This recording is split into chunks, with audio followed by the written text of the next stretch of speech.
close till I get up. Time is barely on our side. I don't wanna waste what's left. The storms we chase are leading us, and love is all we'll ever trust. Yeah, no, I don't wanna waste what's left.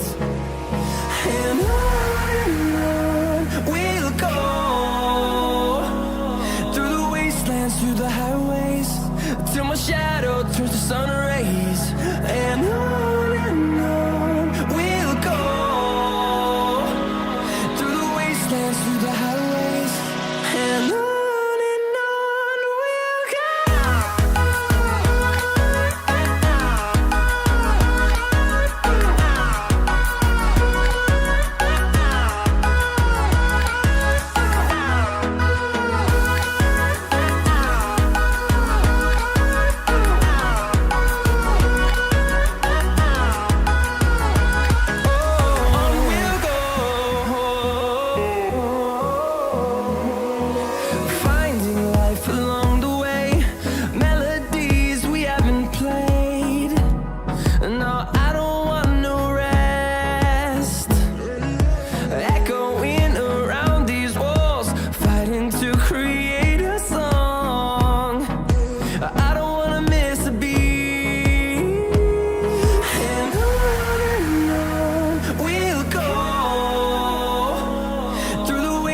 Through the highways, till my shadow turns to sun rays.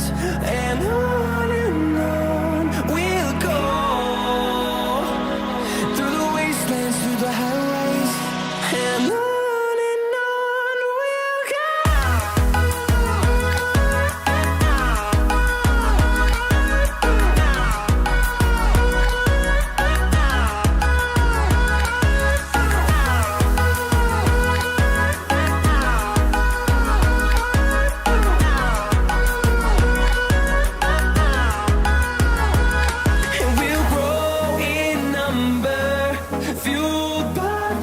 See the horizon turn us to thousands, and we'll grow in number, fueled by them. To see the horizon turn us to thousands, and on we'll go,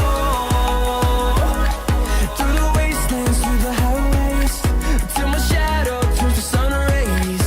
And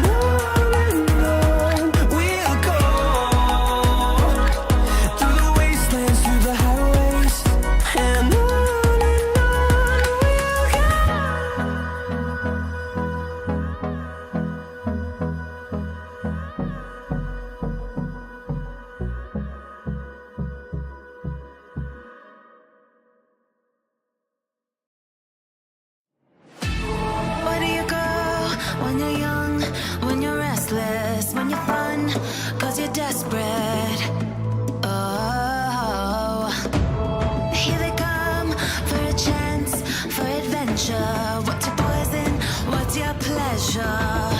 Oh, my city, she never sleeps, my city, she never weeps, my city, she keeps me alive. Give it up for my city, oh, oh, give it up for my city, oh, oh, give it up for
Tell me where do I go?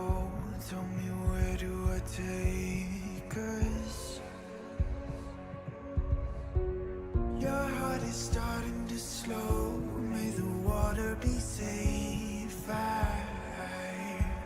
as I dive in. Bloodstains washing underneath the waves. I'll be reaching out to keep you safe. As we fall, I can't hold on much longer. We're drifting down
like I'm floating through the air.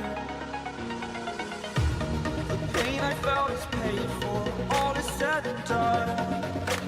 Oh, I am restricted, fixed upon the web. I need to kick the habit that my mind is breathing in. Break out, I've got to see. Spent all my life holding all of it closely. I played it innocent, a feel of discontent. I'm finally facing it all, fearless.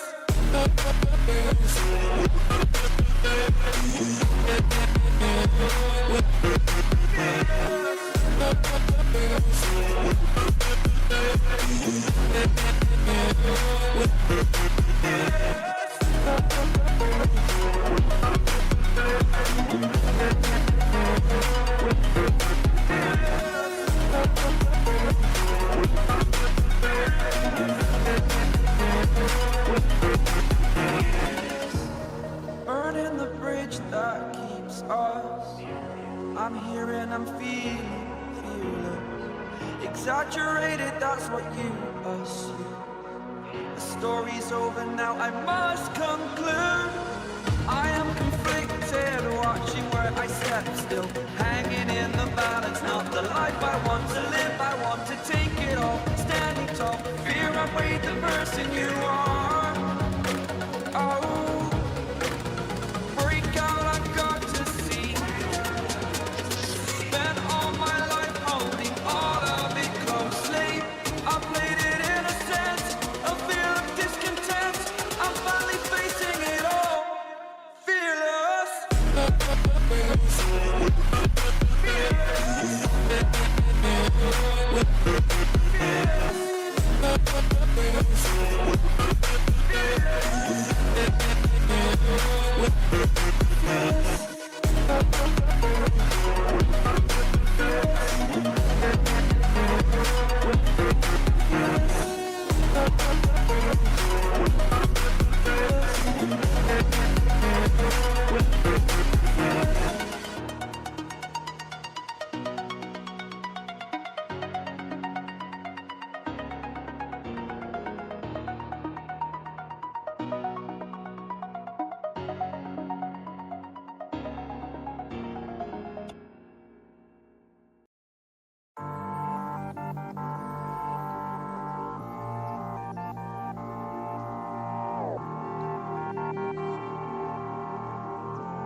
The closer you got to me, the faster I try to leave.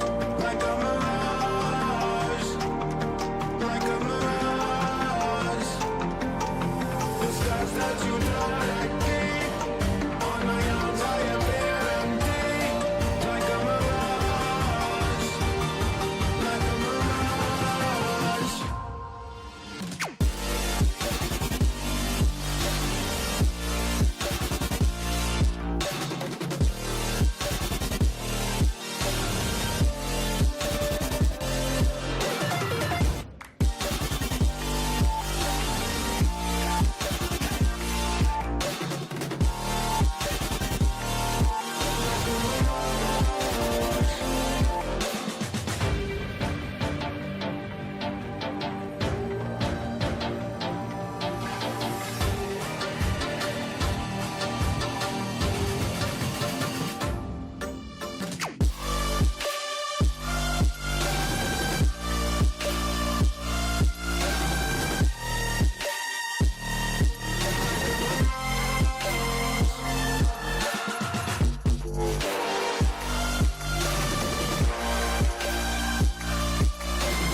One touch from you, and I was hooked.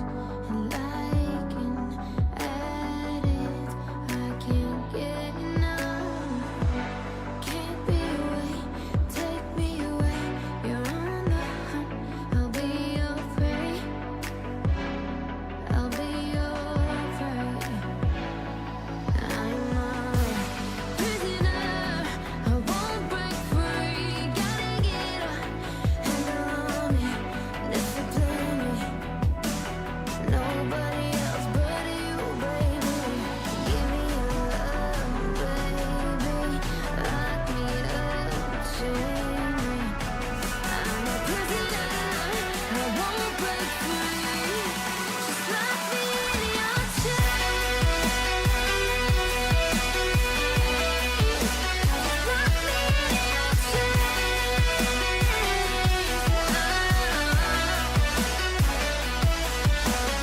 Give me your love, baby. Lock me up, chain me. I'm a prisoner, I won't break free.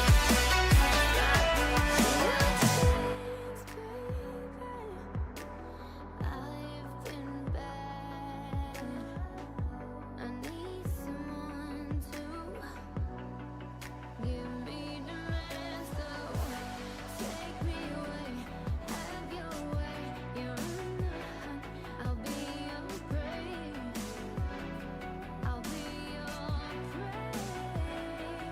I'm a prisoner, I won't break free. Gotta get a handle on me and discipline me. Nobody else but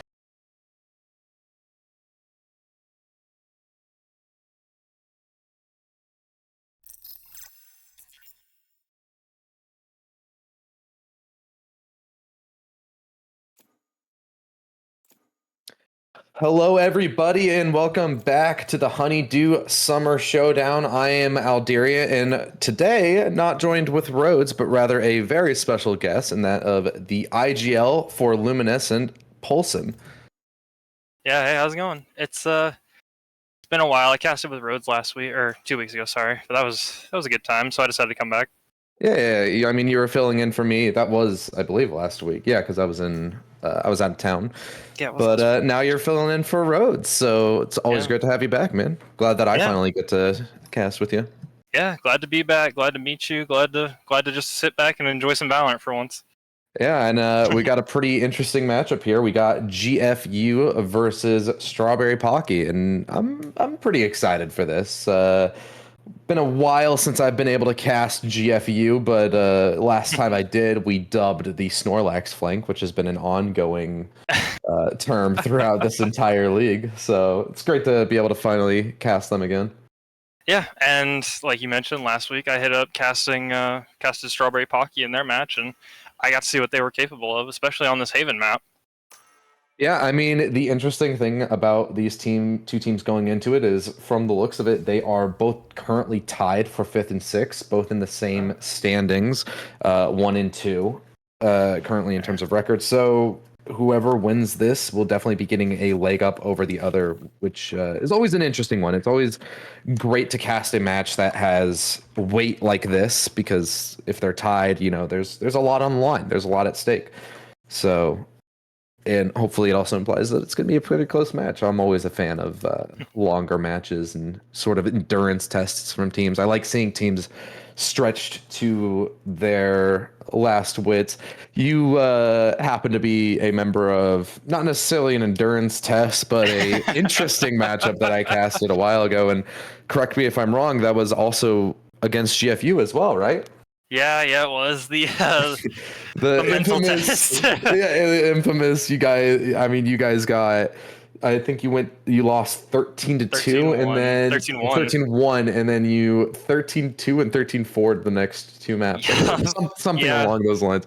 That was one of the weirdest matches I ever casted. Hopefully, this one is either just as weird or at least entertaining. I hope this to be a good matchup. Yeah, I mean, speaking of weird and entertaining, not to segue or anything here, but the Clove and the Sage coming out from GFU here. Yeah, I mean, we've been actually seeing Clove a little bit lately.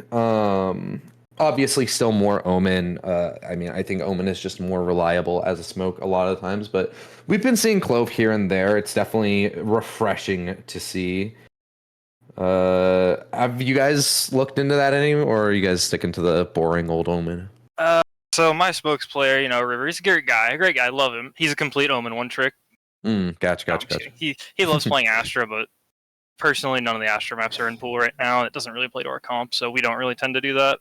I do think that because I love seeing Astra play.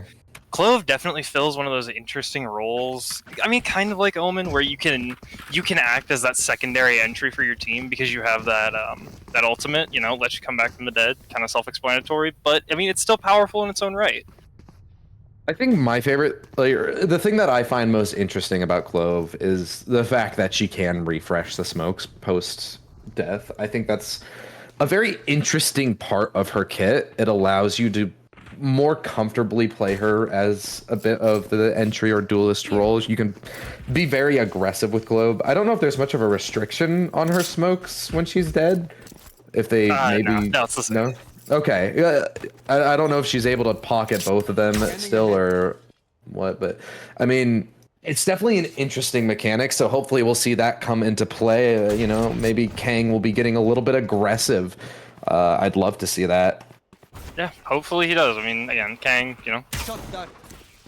Okay. Oh shit, my bad. Sorry. But we're going to be hopping right into this pistol round, and it looks like it's mostly going to be a lot of pressure towards A, but still some lurks coming out here from GFU. None other than Snorlax, somebody who we are very familiar with taking up the flanking position on this map. But Jenny, she's looking to get a little bit of an early pick here onto Sewer, but not anything quite found, just a little bit of damage dealt, and she will back away as this reset is looking to go towards C, but Pocky's read this decently well. Most of the players positioning up towards CT right now, and one even managing to swip into the back of the site. That's Mina, and able to get the first pick, but Alpaca quickly trade it back. B contributes as well. So this is starting to get out of hand for Pocky. These trades need to come in, but B is too strong. Coming in from the garage position to cover the plant, and will do just that, but a great play from Ginny, and so she's going to be able to work around, but only able to get one. This sets up Towels, though, to try and clutch up. Minty, though, will shut it down, and so Pocky, or rather GFU, takes the pistol. Yeah, and that beautiful flash coming out from I believe it was Mina there on that breach, just completely full flashing both of the plant covers and allowing them to really hit that retake there. Yeah, I mean, it almost came to fruition, but GFU was just able to take care of it. Minty coming through really strong at the end there, picking up two of the two final kills, so great to see Minty coming out strong.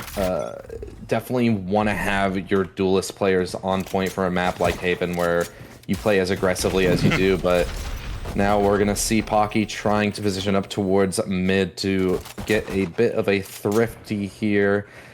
Something that we've had happen multiple times before, but the curse has seemed to fizzle out lately. Haven't had it as much.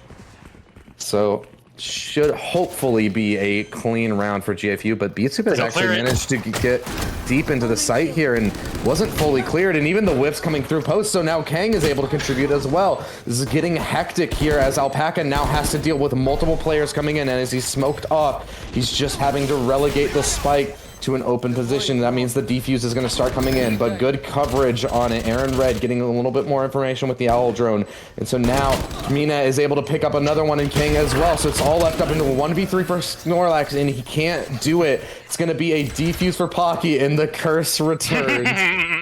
So it fizzled, huh? I had to say something, right? The worst part is I felt confident saying something because Rhodes, our last like 3 matches, mentioned it. And I'm like, oh, okay. I guess we can talk about it now, but I guess I'm the issue. Sometimes it feel like that, you know? And Beatsup, you know, really important getting that pick. Not just the pick, but the impact frag on to be there, you know? Having no smokes in a post plant is really, really important, you know? Having that ability to cut off the heaven angle, to cut off the CT angle. You know, it really enables the crossfires, especially the graffiti hell one, to really thrive in that environment. Yeah, and I mean, that's going to give Pocky the Rogue energy thrifty, and so now their economy is looking great, and, well, GFU, on the other hand, their economy is going to be completely in the bin, forced back onto Sheriff's Ghost, and not really going to be able to do anything as everybody is just going down in a matter of seconds. We won't see a thrifty in return. Instead, it'll be Pocky securing their second. Yeah, and that's huge because they didn't full buy into this round. They bought 2 Bulldogs, 3 Sheriffs, as you can see, you know. They flawlessed up, so everybody keeps their money. This enables their economy to spiral even further, you know. You have the Clove ultimate already, so you can maybe take in a more aggressive fight, you know. Run it back if you don't actually, you know, doesn't turn out in your favor. And now they're able to actually upgrade to a lot of these rifles. I mean, look at only 1 Bulldog, and that's on Mina, who's playing Breach, so not even really going to be the first contact for a lot of these fights. So this is a great round here for Pocky.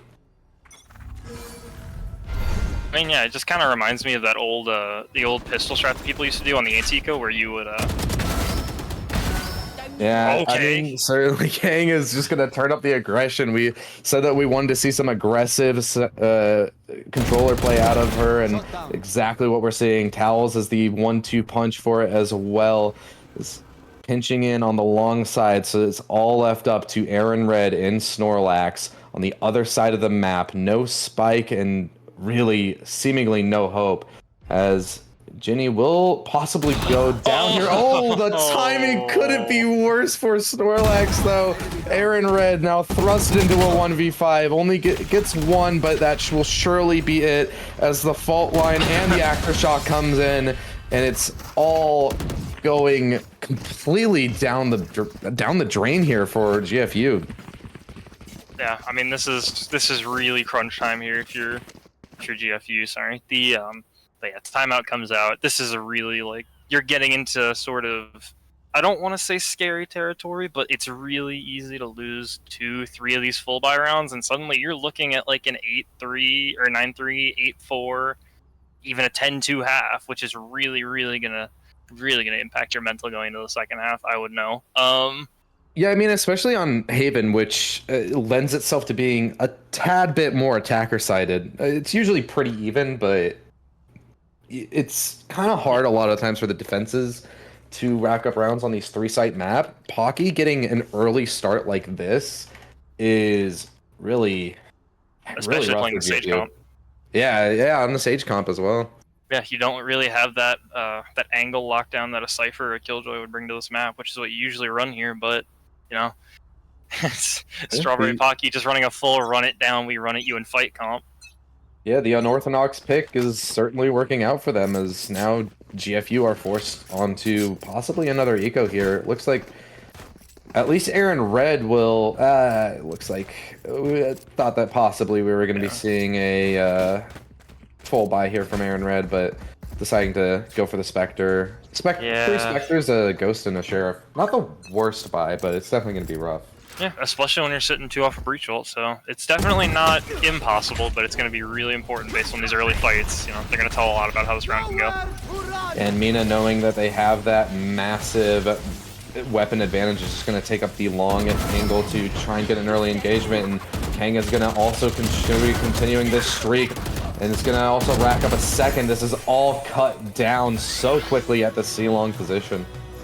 Yeah, and Kang just comes up huge there. Yeah, I mean, Kang is 11-1 already. Yeah. We've got Not Dead Yet and the Res already on deck. What's This is worse than insane. 1 resurrection? Yeah, no kidding. Dude, Yeah, can you imagine? I just want to imagine the round though where Kang entries, dies, pops ult, dies again, and then gets Gets res. res. Can you imagine how Kang the could have 11-1. 3 lives? 11-1 goes to 11-4. Guys, what happened to my Clove Kitty?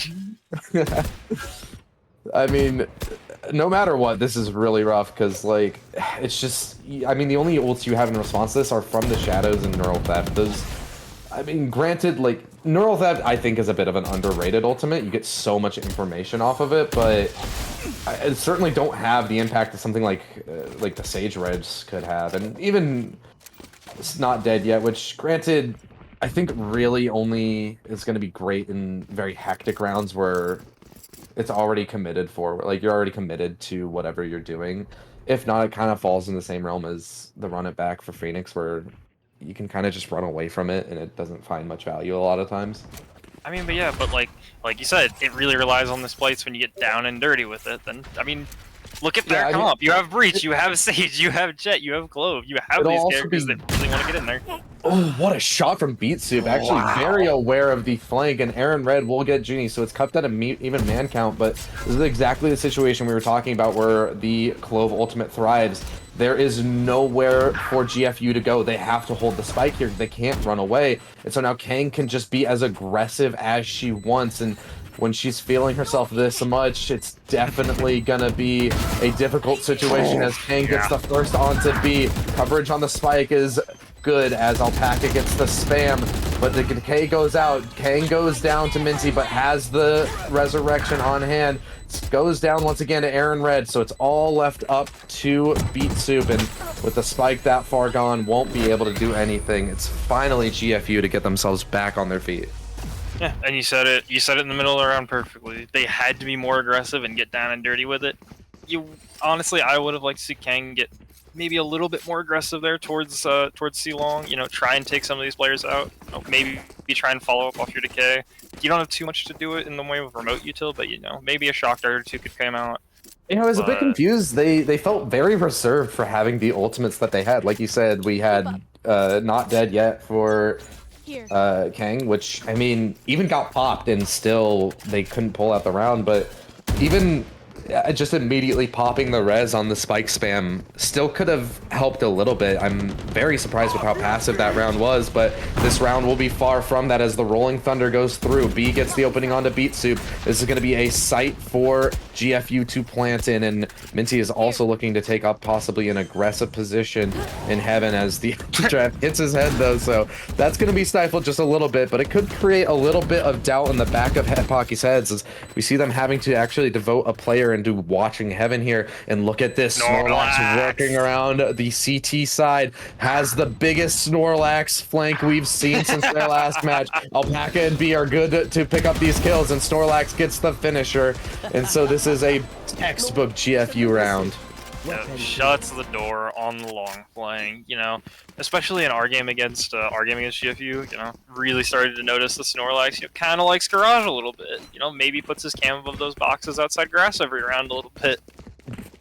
And, you know, those are kind of the things that, as Strawberry Pocky, you know, you need to be picking up on those things, those repetitive plays, because those are the things that you can capitalize on, you know, conditioning, you know. Maybe they don't expect you to fight it one round, or maybe if you're on an eco, you can trap it, get a free kill, and move on, but, you know, for now, we'll see what they can do. Yeah, and I mean, he's even been very reserved so far in it, so I don't even really blame Pocky for not being quite ready for it, but I mean, it's just something you always have to be expecting when you're playing against GFU. They love to do these kinds of plays.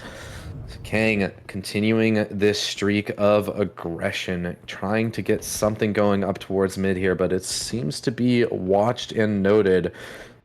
All of Pocky has been loving these aggressive angles all game, and so B is too smart for it. Will take out Kang, and so now it's gonna have to come down to these 2 acres on the A site. It is Mina and Towels to hold off the entirety of not quite the entirety, but most of GFU at least. Snorlax has gone down, so at least it's an even man count, but as the utility comes in, Ginny manages to pick up 1, but the side anchors, actually Towels is able to get a double. Insane efforts from Towel here. That's going to mean that B is going to have to come up clutch, teleporting back to C, so now he's going to have to deal with a 3v1 here with the plant going down. Ginny is rotating quickly in towards his CT side, so he's going to have to try and isolate this fight. Smoke sent out and Ginny dashes into it, spots it on the fade and manages to pick up the kill as well. Has gone through that smoke there, and you know, as you were saying, you know, the anchors, you know, surging the tide of or stopping the tide of GFU from raging out onto A site. But in the meantime, you had Ginny and Beatsu who were both aggroing up towards mid, trying to get that pick out onto Aaron Red, so they could get the res onto, I believe it was Kang there, so they could turn that 2v1, which, you know, might not look so good there, into that 3v1, and that's the real power that Sage brings to your team. Yeah, I mean, Towels honestly can't shout her out enough for being able to hold that site for as long as she did. It was a pretty rough situation with how much utility was coming in, and I'm very surprised that the Pocky hold was as strong as it was, but hey, they're not going to be arguing against that. They secure their 5th, and I mean, at that point, this is pretty much half done for defense usually. Like I said, Haven's a bit more attack-sided. If you get 5 on defense, that's to be expected, so anything they get beyond here is kind of extra credit. Yeah, and like those rounds, especially when you have stuff like the Hunter's Fury, like the Rolling Thunder, that can all come out in these post-plant or even to delay these plants, that can be really, really impactful, and they can just give you these rounds, so it can give you even more of a cushion to sit on. Look at Mina as well, posted up to hold Snorlax inside of mid. There's a little bit of shoulder, but nothing more. So Snorlax gives away his position, and so now they know that the execute's coming in on the A site, but there's at least 1 lurker. It's going to be up to Mina to try and make something happen, but instead they're just going to wait for the rest of the team to come in. And they're going to give up the CT side to Snorlax. Can we see this pay its dividends again? Starting to lurk through B. They seem to have some eyes on this, but as the Rolling Thunder comes through, they're going to turn up the aggression. So now this sets up Snorlax. And yeah, the Rolling Thunder missed everybody. Everybody on GFU are playing further back. And so now Snorlax coming in, they have no idea about him. Aaron Red even gets a kill with the shock dart. Spike 2.5 though. So now it is all left up to Snorlax, and the 1v2 Spike is being stuck. Does he get there in time? Yes, he does. And so now it's a 1v1 with Mina. He gets the time as well. And Snorlax picks up the clutch. I mean, yeah, and you need that from your Sentinel player there. Everybody else is down. They have to play full retake against the Breach ult. Who else to come up in that clutch but Snorlax? Yeah, a great play from him to keep his team from getting into a deficit. And so now I believe Pocky's economy almost broken. Some of them even having to opt for low shields as well. Okay, let's get so this could be a turning point. This goes here. Yeah, I mean, still have the Hunter's Fury here. You can work towards your own Hunter's Fury if you're GFU. You know, maybe try and pierce through this A defense, see if you can get one or 2 picks, and then make your life a little easier. Especially if you can get onto there, so get the value pick so they can't use it back. Yeah, I mean, honestly, great mid-game adjustments here so far from GFU. I believe Snorlax is the IGL for GFU. I can fact check that real quick after this round, but they picked up pretty quickly that A site seems to be the weaker one for Pocky here. I know exactly where you are. First kill will be going the way of GFU though. Once again, they've been looking really strong in these last few rounds. And so now they have a man advantage, and it's just going to sow so much doubt in the minds of Pocky of where GFQ could be going. And Snorlax is just going to get a freebie onto Mina. And so now they know that almost all of this side of the map is completely open. Snorlax even catching the rotates through CT here and on the audio cues, so they know everything that's happening. They have all the information. Snorlax is working around their back again. This is worst case scenario for Pocky, as now this just GFU can just turn up the aggression towards CT here and clear all of them out. Kang pops his ultimate, but he's gonna be going right back into Snorlax, so it's all left up to Beatsu in a 1v4, and no hope for this one as it's a 5th for GFU. And that's a beautiful flash from Alpaca there to secure it, you know. Catches both players, forces out one pick, leaves the other one stranded in the middle of nowhere. It's just not much you can do against that. And the timeout comes through, which is really what you need here. You need to, you know, see if you can string yourself these last couple rounds. Like you said, these are kind of a cushion, especially when you're playing a comp like this, but you still have to execute it on attack, so anything you can get here is definitely worthwhile. I mean, looking at their setup, though, they are, at least to me, it looks like a fairly attacker-sided comp. You got the Jet. Breach is just standard on this map, but specifically what I'm looking at is the Sage and the Clove. Goodness, I forgot their name for a second. But for me, the thing that sticks out to me most about them running the Sage is the potential for B executes. I know that Sage is very integral when it comes to those. So I'm wondering if we're going to possibly see a lot of those from Pocky. Yeah. B Kind execs, of it old also school Haven. Yeah, it definitely, Sage definitely helps your B execs. The other thing it can really enable is a really fast C exec, because you can wall off the garage flank, and you can kind of just send it into C long and play just off these one angles, which is really what Sage can enable in your team, aside from the res and aside from the heal, you know. Set up I miss Sage being like really good, man. I love what Sage brings to the table and what Sage brings to games. I actually used to be a massive Sage main back in the beta before I became a filthy Jet main. Yeah, I am a Cypher one trick for me, but actually I think my most play agent's actually Sova, which is kind of weird for me. I never actually thought about that until I looked at my stats. That was a lot of fun. I love improvising with Sova, but I mean, improvising is what we're gonna have to see out of Pocky. Yeah, I mean, we're gonna need to start seeing something from Pocky, because they found themselves once again at a disadvantage early on into the round. Towels is trying to get something going here, and even a smoke to assist him here, but that might give away his position more than anything. He notices the tripwire right here, so that's going to completely give away the positioning. So that means that the rest of the GFU can just commit into the seaside, and right, like you just said, Snorlax still lurking. And I mean, you can say what you want about not playing with your team and doing stuff like this, but when you're winning clutches like what we saw on A site, that's what this is all set up for, and now he's just going to get such a free kill. I think Snorlax has shot more people in the back this game than in the front. You know, I honestly, I need a fact check, but I don't disagree. I don't think that. I don't know. I believe it. But I mean, when your team is doing what they're doing, when they're cooking up, when they're finding these picks and creating this pressure, it frees you up to go on some of these lurks.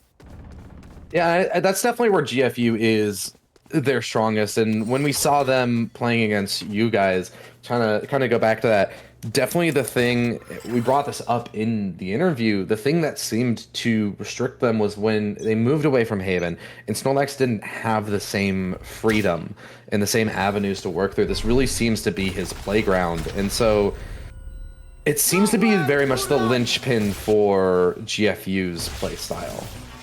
Yeah, and it'll definitely be interesting as far as we get to the I'm not gonna lie, I kind of already had this on my notes, but it'll be interesting if more teams start to pick up on the fact that maybe we start banning Haven against this team. You know, maybe we start see what they're like on other maps, but they have to force them to show more of their hand. Oh my! Yeah, but Pocky is finding old form. Kang has not slowed it down at all, and is gonna pick up a disgusting 3K to end the half at 18-9.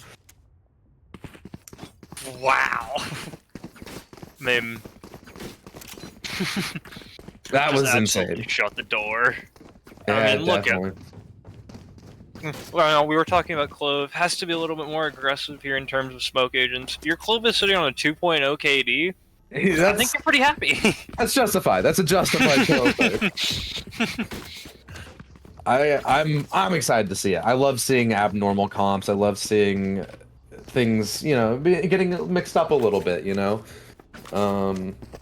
Before spoil too anybody much, asks, no, I'm not a massive Paper X fan. I'm actually, I'm a big fan of DRX, so I have to hate PRX because they're rivals. So I'm bound by duty to do that. I'm sorry. At least you have a team to root for. You know, we made playoffs this season. I'm Team Liquid play on. You know, we made playoffs. Well, my favorite NA team is 100 Thieves, so you know, spend most of my time crying in my bed, anyways. But it's certainly for this pistol, who we've sort of just been waffling through. We found ourselves in a very odd situation, 3v3 on the B site, but it's gonna quickly go the way of Pocky as they start to find all the kills in a matter of seconds, and so they secure their. No, they didn't get the pistol in the first half. I was about to say their second pistol, but they got the Force. They get the Force, yep. Yeah. And again, you know, you said Sage enables these B execs, and you saw it walled off half of it. Jet took the other half of the angle, drops a 4K. You know, nothing really light work. You know. Yeah, I Brush off mean, the shoulders. it's good to see Ginny definitely stepping up in that pistol round because we've seen a lot of the heavy lifting from Kang. I'd love to see Ginny, now that they're on the attack, being able to stretch her legs a little bit more and be able to just do a lot of the aggressive Jet plays that being on the attack enables a bit more. Ooh. Ginny though trying to get into the back of the site, but it's going to get caught by the tripwire. Quickly traded back by Towels though, so it's kept at a 4v4, but this flank is coming in very fast, and could we be seeing another round getting out of hand here? Aaron Red picks up another one from Long here, so now it's 3v4, but the bright side is that Pocky has noted that all these players are at Long, so they can plant for the back of the site and play more towards CT. Beat Soup though still playing aggressive on these boxes. He's going to look to just cut off, but the rest of GFU have decided to rotate around. Now this is getting really dangerous for Pocky. They have to be aware of so many angles, and GFU still have a decent amount of time to work with here. The Detain is going to be going out though and Beat Soup to collect her own, so this quickly is fizzling out for GFU as Kang picks up one more. It's all left up to Minty. Few players are low, but the time is even lower, so he's not going to have any way into this. It's just they had the right idea, you know, they got theirs, they dispersed, they tried to make plays, but gun advantage was a little bit too much to overcome. But the real impact thing there, what I saw from Kang, was that overheal. Kang's overheal, you know, enabling them to eat one more right click from that classic from Minty, you know, allowed the pick to come through, extend just a little bit further, and you know, as Clove does. Yeah, I mean, that's sort of where Clove is strong. Correct me if I'm wrong, Clove is picked a lot in matchmaking and ranked as well. Because you can just sort of be very independent as Clove. You can be left to your own devices a lot. Yeah, I mean, she definitely enables you to play more like a Reyna, more freeform play style. Even if you die, it's not that big a deal. Yeah, but it's going to be a very quick round here as Alpaca storms into the site and gets one to a Towels, quick to trade it back. So now Plant is going to go down, and it's a 4v4. Kang also manages to pick up one, so now for GFU, this is looking really bad. What a shot from Mina. The flank from Minty is completely shut down, so we're going to have to see somebody step up, and it looks to be B as he gets one more kill here, but he has to get through so many more players, and even the Sage wall is stalling out so much time. Kang knows that they're funneled into this one spot, so just going to spam away. Fault Line's going to go out and hit them, but this is all set up to enable Towels right here. Sonar Dart goes out to stall just a little bit more time, and it's over. The time is gone. I mean, yeah. Again, Sage can't be exec with the wall. You do have to be very careful if you are Strawberry Pocky, though, because those tiny gaps in the Sage wall, Omen can actually teleport through those and create some really interesting timing. So we'll see if B can really channel that, see if they can make that work. But until that happens, you know, I'm curious if we'll see it. You know, a little bit of tech. You know, maybe not everyone knows. So. Yeah, I mean, just maybe. Definitely something that I don't think B was particularly considering at the time, and even if he was, I might not have just wanted to leave Alpaca all by with Lonesome. For me, it was rather interesting that they spent as long breaking the wall as they did. But we'll see if that sort of hesitancy continues to play out here, as there's absolutely zero in the play of Pocky. Their attack has been so concise. Kill trip though. Yeah, that's the second time Kang has been caught by these. So now Snorlax has been enabled with this stinger and might be able to recover the rifle as well. Alpaca quick to keep, or actually going to keep things going in the favor of GFU rather. And the neuro theft as well is going to just add even more on top of this. Look at the members of Pocky; they're all so low. This is going to be really important here, especially something like a Sage heal. If you can drag out these rounds and get these heals up, they're really going to be impactful. Yeah, this means if they know that they're this low, though, that means Snorlax can just kind of run in without much care, and just if he tags them with one bullet, you can get away with it. But luckily, the Sage heal will come through, so Ginny is able to get back up to full HP. And right as we say that, Ginny goes down. Oh my god! Mina jump scaring Minty, but just gets clipped by the knife. Oh no. As we're gonna see another Rogue Energy Thrifty coming through. Absolutely insane from GFU. I mean, yeah, that was clinical there from GFU. They knew what they needed to do. They did it. They took their space, took their fights, and they got their advantages, pushed it perfectly. Yeah, and they're starting to really equalize this lead from Pocky as well. It's already to 9-7, and Pocky's forced back into a bit of an awkward buy. They've got 2 sheriffs and some rifles, so we could definitely see GFU starting to close this gap. Yeah, but you could have the hero rifle here on the Clove with the not dead yet. It gives you a second life, so might put a little more impact into these hero rifle plays. Yeah, I mean, at the end of the day, a majority of their players do still have, strong weaponry, so definitely is not something that we want to see GFU getting too overconfident with. But the thing I also want to know is that I feel like from Pocky, we need to start seeing somebody else step up, because Kang, as good as she's been, you can't keep a performance like this up. She's at 21-12, and I don't want to say has started to fall off, because that's not exactly true, but as these games get on, we're going to see Kang get isolated more and get countered more, because when you know a player is solely carrying the rounds, when you note where they are, you're going to just start to focus them down. So we need to see more out of the rest of Pocky. This round, however, we will not see that. It's going to have to be most likely Kang to step up, as this B-site attack has gone completely awry. Kang gets the first, but Beat Soup goes down in the back, and so we're gonna have to see an ace from Kang. 1v4 situation, manages to catch B, but from Garage might be taken out by Snorlax. Actually might hear the sound cue from Alpaca, so this might just tee up the round, but with so little time, they're just playing for the spike here, and Kang, you have to just commit the plant here, but planting in too open of a position is going to go down to Minty, and so once again, Pocky will fizzle out of another round. I mean, made it really close. They put up some really good work, but honestly, unfortunate timings really determined most of that round, at least from my eyes. Kang tried to entry, tried to make space for her team, but everybody kind of just died around her. You saw Beat Soup get picked off by, I believe it was Alpaca. They're playing the other half of playing C-Link there, as Kang wrapped around towards A. And then you saw, I think it was Towel? Was it Towels or was it Mina, I believe, that died on the entry there through the spam?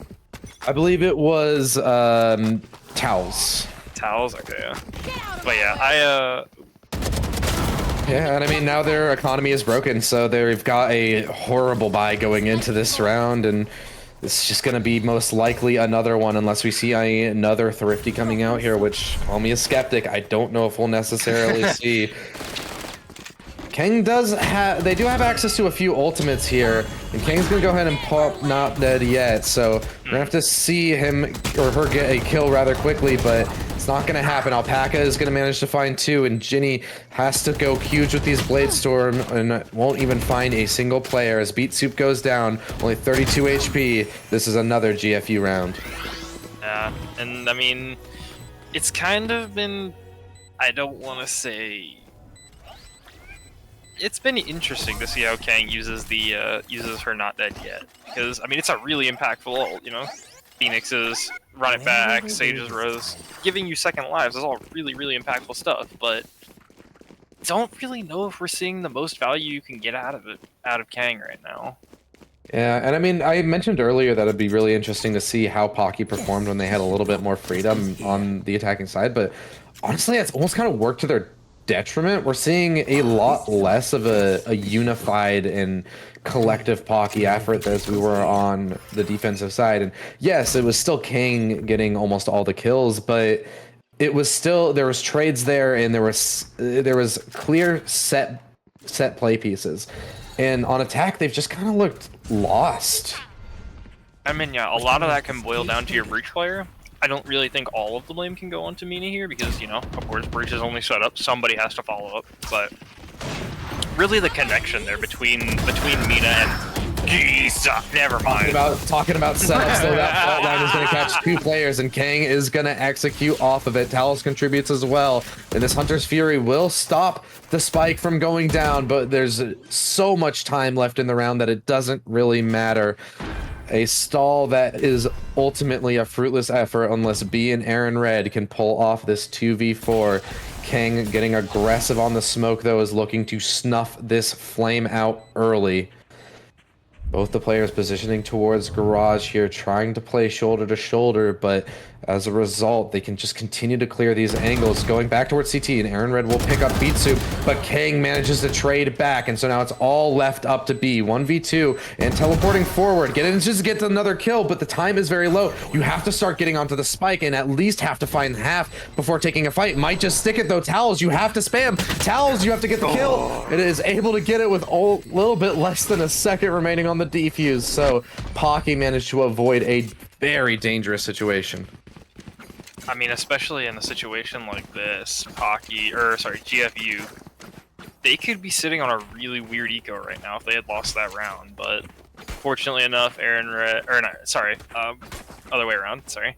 Pocky could have been sitting on a really weird buy here if they had won that round. Same goes for GFU if they had lost, but, you know, guess we'll never know. Yeah, I mean, at this point, GFU do have the funds to rebuy into this. It's not exactly the worst case scenario, and actually, this has been a great read so far from GFU as we just see Minty posted up with a judge inside of Garage, and Snorlax there to support as well. So now the most important player for the side of Pocky has gone down. The players that we have been so desperate to see step up have to do that or forfeit this round. Well, if they can retake Garage, they do have the res on board, though, so... Yeah, but I don't know if that's going to be given up. I mean, we still see Minty in the area, but they are starting to give that up. But Snorlax has gotten so much space and secured so much information here, and that has just allowed Minty to aggress this position. Might be able to deny the res, but at least get the man count back in their favor. Gonna go down, so it's still going to be even. Ginny getting revenge here on Minty, somebody who has bested the Jet player of Pocky a couple of times now. And so now yeah, but Snorlax, but at the end of the day, Kang is still up, and so that means Pocky's still in the round, gets another multi-kill, so we're gonna have to see Snorlax be the major factor in this. And he might have just gotten walled off, so now it's all up to Aaron Red on the off position. Ginny is able to cut him off, so now we see Snorlax in a unwinnable situation, and Pocky continuing to stack up these attack side rounds. Yeah, and they know exactly where he is. Snorlax going to be forced to save here, and I said it in my interview with Pocky after their match last time I casted here. I asked, I believe it was, oh, she's not here. Yeah, I believe, yeah, Cringin, but she's not here anymore. But, you know, I asked her, what does that do for your mental as a team to know that you have players that have potential like this? Like, hey, I can just drop 30 kills on a round, or I can just drop 30 kills on a game. I mean, the game's not even over. Ginny. Exactly. The game's not even over, and Kang is on 28. We're probably going to see more than 30 out of this game. I mean, yeah, it's just more than ridiculous. But, like, what does that do to free up your duelist? To free up maybe a more aggressive initiator player if you know you have players like this that can back you up? And her answer was, it lets you be more adaptable to other people's playbooks, to other people's strat books, and it really seems to come through, especially when you can kind of just sometimes brute force your way through a strat. Yeah, I mean, so far it feels like GFU have been a little bit more prepped for this game, a little bit more ready, but nothing can really counteract the Kang factor, right? When your player is just having this stand out of a game, what all can you do? Aaron Red is going to try and continue GFU's life inside of Haven and is going to get the opening pick onto Mina. She has struggled throughout this entire game, and so now we're gonna have to see Kang as the first contact on the site itself have to step up, but Aaron Red is able to best her, and so now Kang is back once again and gets the kill. Beautiful shot. Aaron Red is too strong on the anchor position. What is it with Sovas and anchoring the A site today? I mean, listen, it's strong agent to hold down the site with. Recon can scan most of the site. You know, maybe it's a mental buff. I don't know. Yeah, but now we're seeing the Clove be the advantage of picking up Clove come into play. Aaron Red gets her fourth, but there's so many smokes down here from the dead Kang that can support her team, but still it's the kills all going the way of GFU as Towels has to pop the Hunter's Fury to try and solve the spike, but it's not going to matter. Might have it. Yeah. And as we see 11 to 10 here, you know, very close half. But that's when all of these, you know, these round-changing ultimates, like I was talking about before, like the Res, which we don't quite see, but the Rolling Thunder here coming out on the side of Strawberry Pocky could be really, really important in one of these swing rounds. But for that Rolling Thunder to have effect, we need to see Mina surviving around. It feels like Mina has been one of the first people to go down quite a bit today, and so I mean, I almost want to see a little bit more of a reserved play from your initiator. You have the most important set of the utility, debatably, on this map. I mean, yeah, especially when you're in the breach. Yeah, breach you took and change around. I honestly wish that was hyperbole. I wish the agent wasn't as strong as they are, but breach is so strong. Yeah, so now Aaron Red once again set up to anchor this site, but instead she's just going to surrender it because she knows that the Rolling Thunder will come through. So they're instead going to choose to just play the retake, and Aaron Red might actually get in a little bit earlier to disturb it. Sending out the Hour Drone implies a little bit of pressure possibly.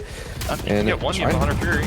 Yeah, trying to throw out the shock darts as well to deny the plant, but it's not going to happen. Mina, don't be the first to go down once again. No, and that even gives the neural threat to Storlax. It's now all these attackers on the site are under so much pressure. Towels, there's no way you get timing as well. Aaron Red and Storlax contribute even more. And so now it's all left up to Ginny, who can't get anything, and we're on an 11-11 scoreline.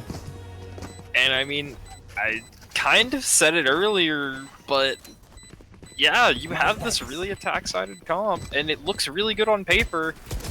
It comes down to execution at the end of the day. No-click head, no-win game. And so far, there's only really one player on Pocky who's doing that. It feels like I don't want to keep harping on Mina, but you can't keep going down first like this. You have such an important set of utility. Just play safe, just be tucked in. We've all had those games where it's just everything's going wrong. We can't even fault the gun skill there because Mina just got timing, looking away at the wrong point. But if that's happening, you just have to sit back. Yeah, but you're not playing you're playing a Sage, you're not playing a Killjoy, you're not playing a Cypher. These are things that you should know before you hop into game. Hey, they're going to flank. Hey, I'm playing against Snorlax. They go for around the world flanks. It's just the thing they do. And especially when you don't have flank watch. When you don't have flank watch, you have to be on guard for stuff like that. Yeah, if you're gonna sacrifice, like you said, the Killjoy or the Cypher and instead go for the Sage, yes, your site take can be as decisive and as bullying as you want, but it doesn't matter if you're not dedicating a player to watching that. I mean, why isn't Mina just dedicated to watching the flank there? Like I said, you tuck in, you should be playing for your life, playing for your utility, because all of your utility actually goes through walls. So it's not like that's much of an issue for you. And why aren't you just the player who's set up, hey guys, I'll sit in cubby of A long, I'm just gonna hold the flank. Playing my life, guys, don't worry. Exactly, and that's what we need to see, and it's what we're not getting. Towels, another player with a lot of utility, is going to be removed forcefully early from this round. So now it looks like GFU are teed up to find match point unless somebody from Pocky has something to say about it. Ginny, forced out of garage by the fault line, though, is going to be stalled out just a little bit. And honestly, on the side of Strawberry Pocky, you would almost want to see them taking more risks, especially when they have stuff like the Not Dead Yet, like the Resurrection, like the Sage Healing. Like, oh. And I mean, that Sage Healing isn't gonna find anything, as Minty is just too clean. The opener of this round, and now the follow-up. So we're gonna see an aggressive play from Alpaca, but Ginny, possibly finally able to step up, is gonna get one from the top of the site. It's all going awry. It's gonna have to be Mina in the clutch, somebody who we've been harping on for a while, but manages to get 2 on this clutch. So it's all left up to the 1v1, but not ready for the wraparound. Aaron Red finishes off this round. She didn't know. It's just, I mean, honestly, you can't even fault that to Mina. It's just a 50-50, and Mina lost it. Yeah, I mean, correct me if I'm wrong, I believe Aaron Red was also spotted towards the garage side, but obviously a while ago, because Aaron Red just I believe they rotated around. Started around out of garage. Yeah, I mean, she just rotated around and played the 1v1 beautifully, and yep. Like we said, we've all had those games where every choice you make is just barely the wrong one, but yeah. Unfortunately, in high pressure matches like this, it means a lot more. I mean, yeah, games like that happen, but I mean, like I tell my team all the time, it's not about what happened, it's about how you can recover and about how you can bounce back. That'll tell me more about how you are as a player. This man says he's not the IGL. I mean, listen, I just live here. I mean, Pocky now trying to stave off the loss of this map now, and I believe this was GFU's map pick, I believe. If I'm that really quick. Yeah, if I'm remembering correctly, but still, you found yourself in an early lead. It'd be really disappointing to not be able to close it out, or at least push it to overtime.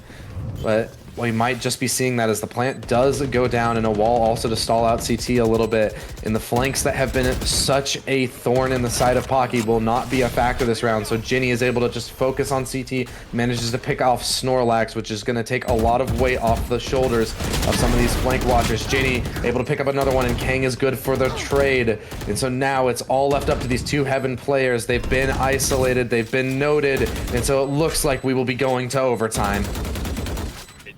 Believe we will, unless we can see. Yeah, okay, never mind.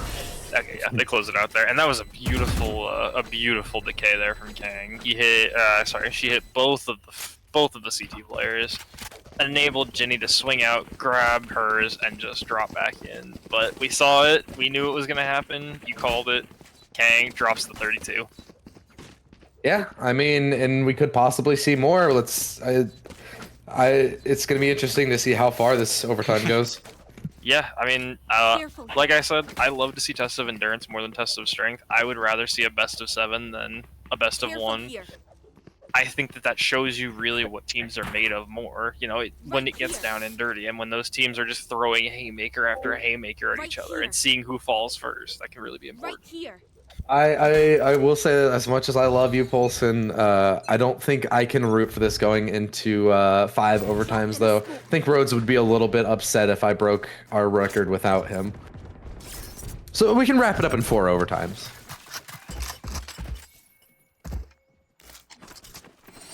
Well, it looks like it's going to be most of Pocky set up towards this seaside, and it's been a good read as almost all of GFU are doing the exact same thing, except for none other than Snorlax. King, though, seems to be somewhat aware, not clearing the corner properly, though, so it's going to be a free kill for Snorlax. He even manages to get out with his life, but the site hit has gone awry. All the players have gone down, so it's all left up to B in Snorlax with Snow. Well, actually, B has managed to recover the spike, and Snorlax trying to lurk in and get another another one. Can't quite land it. He has to be able to best Ginny here, and he does exactly that. So this has cracked open the B site now, and we're going to see B going super fast in towards it. Snorlax trying to secure it.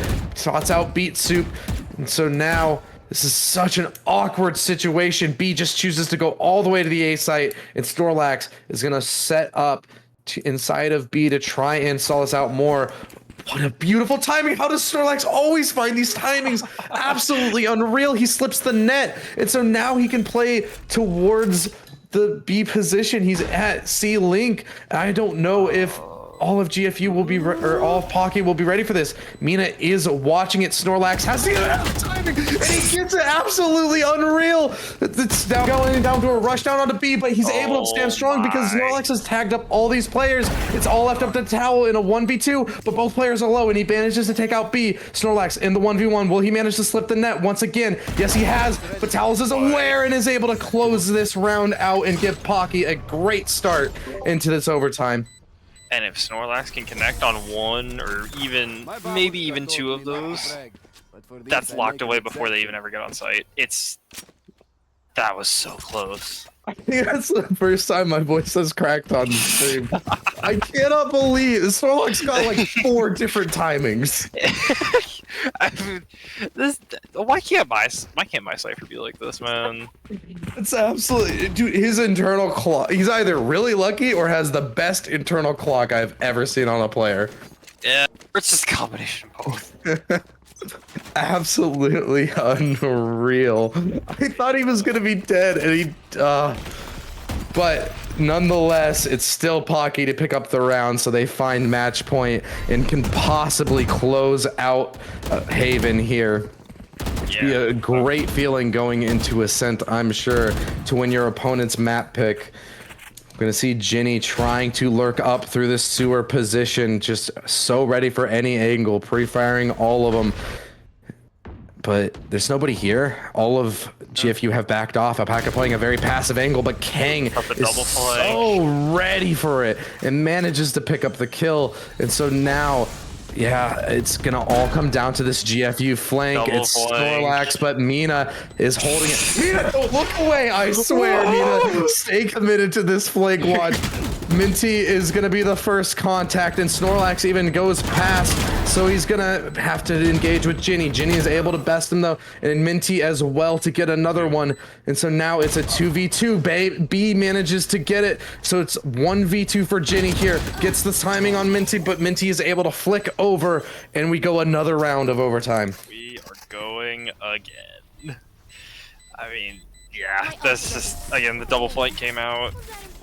Mina knew it was coming, but didn't quite have the pre-aim in her. Didn't quite have that, but you know, spotted it out, and it was almost enough. It was almost enough off the back of I believe it was Towels and Mina. Yeah, I mean,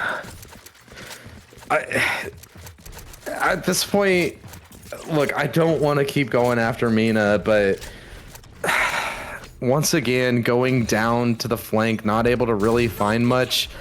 It's getting really, really rough at this point. Not able to use so much of her utility in the late game and the post plant. So maybe that could just barely give the edge to her team. But Pocky, they're going to have to fight through at least another 2 rounds and possibly even more if neither of these teams give up. They're just playing full retake towards A. Yeah, I'm interested to see what Towel's timing is going to end up like. I don't know if Aaron Red is going to be fully ready for this angle, and she's not, but manages to get away with her life, only dinked through the wall, so gets a second shot possibly here at this round. Minty goes down to Ginny, and so it's going to come down to Mina. We wanted to see more from her in a beautiful play, dropping out of the heavens to send all of GFU to hell. It's the Snorlax. Known for your flanks, but this feels like too much. I mean, yeah, look at what they're looking. Well, I mean, if he caught the timing on Beet Soup, I swear. Oh, Mina is aware, it seems, and clearing CT, but doesn't seem to know that Snorlax is lurked up. And no way. Kang is there to support, but Snorlax almost getting another timing. Alright, we'll see Listen here up, you if muckers. Strawberry Pocky If can I close don't this get out. back up, just give me a nudge. I might not be dead, just take a wee kip. I mean, once again, Pocky have managed to find map point a bit off the back of Kang, 34 and 23. Probably the most egregious standout performance we've seen. They're just casually pulling more than the 2 and 3 combined, you know? Yeah, I mean, at the end of the day, whatever gets you the win, you'll take, right? And if it takes Kang dragging them through the mud to get there, so be it. Ah, I mean, Kang just dragging her team, kicking and screaming. Yeah, definitely, but Pocky looking to seal it here. It looks like a quick execute onto A, as so much utility will be coming out, and it's going to be just a free site to plant in. But look at it once again, Snorlax coming up the flank along with Minty. We need to see some kind of adjustment in exactly what we get. Mina has been stepping up in these last few rounds of overtime. Gets one more and even secures the information that another one's going long. So that's going to be relayed to the rest of the team. It's going to take a lot of bite out of the re-hit from CT, but nothing can account for Aaron Red. A double headshot and even some utility to support. Alpaca manages to pick it up. And so now Mina, you have to step up. Manages to get two. It's going to get this round single-handedly. Mina is all the utility is landing perfectly and gets it against Snorlax. Mina to secure the map win for Pocky. Yeah, I mean, we talked about Kang dragging, but Mina just absolutely during that round catches the flank, catches the timing, breach ults the last player, just absolutely backpacks it. We said we wanted more from Mina, and she stepped up so much in those last few rounds of overtime. The sole reason that Pocky were able to secure that map. Insane step up. Yeah, I mean, it was beautiful. Yeah, 34 and 24 off the back of off the back of Kang, but I mean, we saw what I believe was 28 on the attack half, or sorry, 28 on the defending half. It wasn't 28 on defending half. I believe ended half at 18 and 9. Okay, sorry. But yeah, And I mean, well, we'll be pulling in none other than Kang for our post-map interview here. Definitely glad to get to talk to the person who certainly went nuclear that game. Kang, congratulations on winning Haven. Thank you very much. How you feeling? Good. I mean, I would imagine after a coming down performance from like the that. high. I know that was a. Oh, sorry. I know that was a bit of a long map, but I kind of want to throw it a bit of a ways back, all the way back to round 2. We saw you guys able to get the Rogue Energy Thrifty on GFU after their pistol, which if you've tuned into the streams at all, you would know that it's a bit of a curse for me and Rhodes. So thanks for bringing that back. I can't play the game for another week without getting pistoled. But what was your guys' plan going into that round that you guys were able to snowball it like that? I'm trying to remember the round. Sorry. I think our team's mentality most of the time, like 90% of all of our rounds are just like, all right, if we can't do it, just hit it harder, like hit it with more confidence. And it worked for the most part until the end. I mean, they really like pulled it back, and that overtime was so stressful. But yeah, most of the time we just view it with like, just hit it harder, just hit it with better precision, better communication, more confidence, and usually it works. I mean, you said it yourself. If you guys don't get a hit to work, you just hit it harder. You definitely played a hit it harder kind of comp. So I gotta know, what was the lab time looking like? Was it just, hey, we do this well, so let's just keep doing it and do it with agents that work as well as possible? Exactly. Like, did you guys try using the KJ? Did you try using Cypher and just you were missing something? We have before. Like we've tried KJ a lot. We've tried Cypher on other maps, but like really most of our girls just we shine at just hit it harder, just swing, monkey swing. Nothing really special to it. We just The PRX identity. exactly. Yeah, I mean, I kind of wanted to highlight another bit odd part of your guys' composition, but certainly worked out. You picking up the clove, is that something Oh that yeah. you guys have been wanting to do for a while? Was Omen just not really working out, or are you just that dang good at hitting heads? No, definitely not that. I think we are more like our girls wanted to try a double initiator comp here for like the kind of hit it hard monkey swing mentality. Like double initiator, I feel like especially with breach on this map, it's so strong. We just wanted to try it, and it ended up that I would be placed on smokes. And I think this is my first time playing it in like a tournament match kind of setting, but it ended up working out really well. So maybe it will come out more in the future. Yeah, I mean, it certainly worked pretty well here. 34 and 24 is nothing to scoff at. We'll go ahead and let you get back to your team, though, and so that you can prepare for Ascent. And we'll be throwing it to a quick 5-minute break, as we need a little bit of a break after that match. Thank you so much. Hi, stream. Bye, stream.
And you make me feel like a rebel, but I will not give you a reason to destroy me more and more again and again.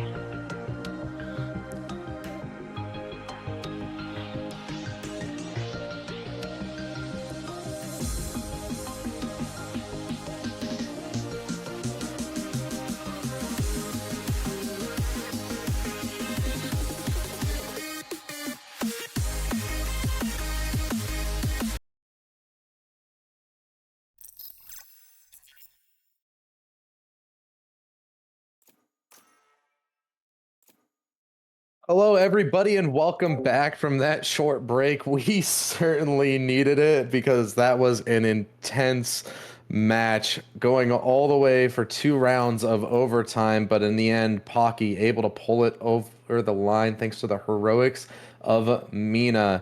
And so now we're hopping into Pocky's pick of Ascent.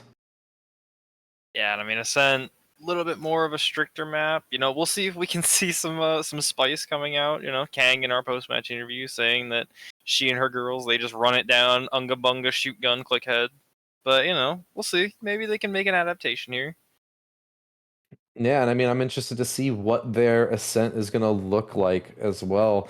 They were bringing out a bit of an abnormal comp, and well, it looks like they're doing the same thing possibly here on Ascent, in at least one of their picks in that of Reina.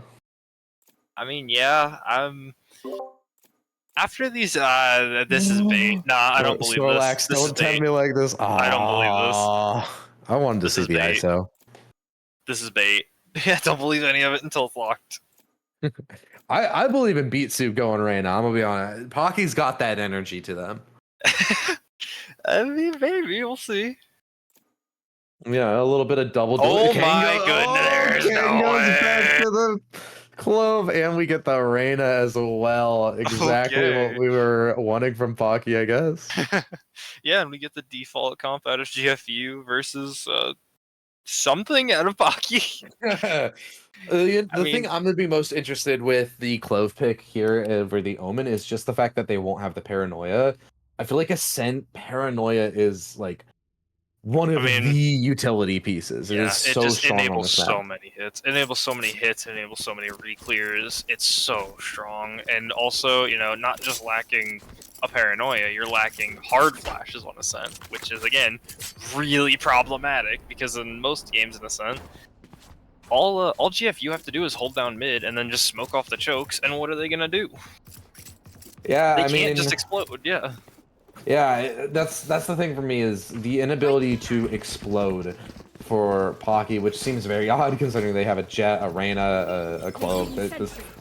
this comp seems like it's built to explode, but you don't have instant setups. I definitely on would this have Placing swarm grenade. liked to see maybe a Gecko. I don't know. I don't really know how you'd round this out instead of the Sova. Yeah, I mean, especially, Interesting. I feel like you can't really drop the Sova on Ascent as well. Yeah. He's like the recon dart, the owl drone, aim or B main being able to get the spam. It's just such a massive part of this map. Good But damage. for early engagements, we're going to see Minty getting the first contact, but eventually taken out by Beat Soup. So now, with Ginny also getting Snorlax, we're going to have to see B step up, but he's only able to get one as Kang continues the hot hand she had from map 1 to get 2 crispy shots with the Ghost. And so now Aaron Red left in the 1v4 and has to beat none other than Kang. Well, actually, it was Ginny. Ginny and Kang, I believe, switching spots there. So, I mean... Do you think Kang's upset that she didn't get the kill? Do you think at this point she's just kill hunting? Maybe, I don't know. Clove Unga Bunga shoot gun, Clove Unga Bunga clock head. I mean, it's working, so. I mean, hey. Let them cook. Their words, not ours, right? Let them cook. Let them cook.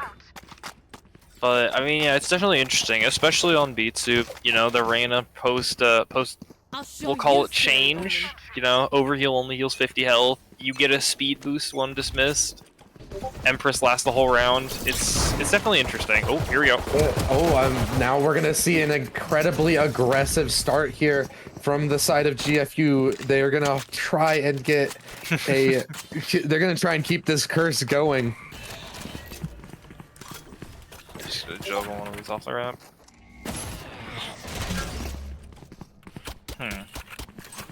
It's definitely interesting that we see them get all these picks, but they don't refight. They just back up when they're on 4 classics and a shorty. Yeah, but I mean, look at it. They've starting to re-aggress towards tile. I think this is all set up for them to be able to just pinch in on this side execute. Flashes are going to start to come out, so all of Pocky are going to flood in, but Minty is there to stop, shut it down. Beat Soup and Mina are stepping up now and get 1 apiece, but with B getting 1 more and Snorlax to finish it off, we are going to see yet another Rogue Energy Thrifty. And I mean, yeah, like I said, Keep this momentum. kind of a simple thing, but it's really, really important. Pocky's comp doesn't have hard flashes. You have nothing to really disrupt these crossfires except for maybe a Reyna, a Reyna flash, but it doesn't really do enough. You need something more to combo it with if you're gonna run that. Yeah, but the issue is they don't really have anything to combo it with here. I mean, yeah. I mean, you'd love to see like maybe a Reyna with a Gecko, or like Reyna with a Sky, or Reyna with a KO even. I mean, KO is still really strong with that team comp, I think. But the 4-man walk up, we'll see if this works.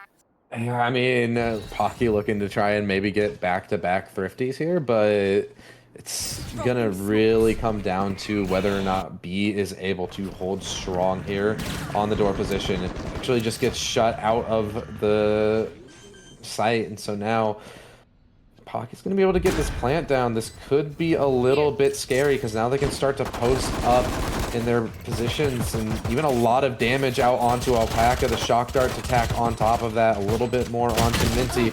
Jumping right clicks from Ginny aren't going to find anything, but Kang is quick to trade it back. These kills are all going the way of GFU.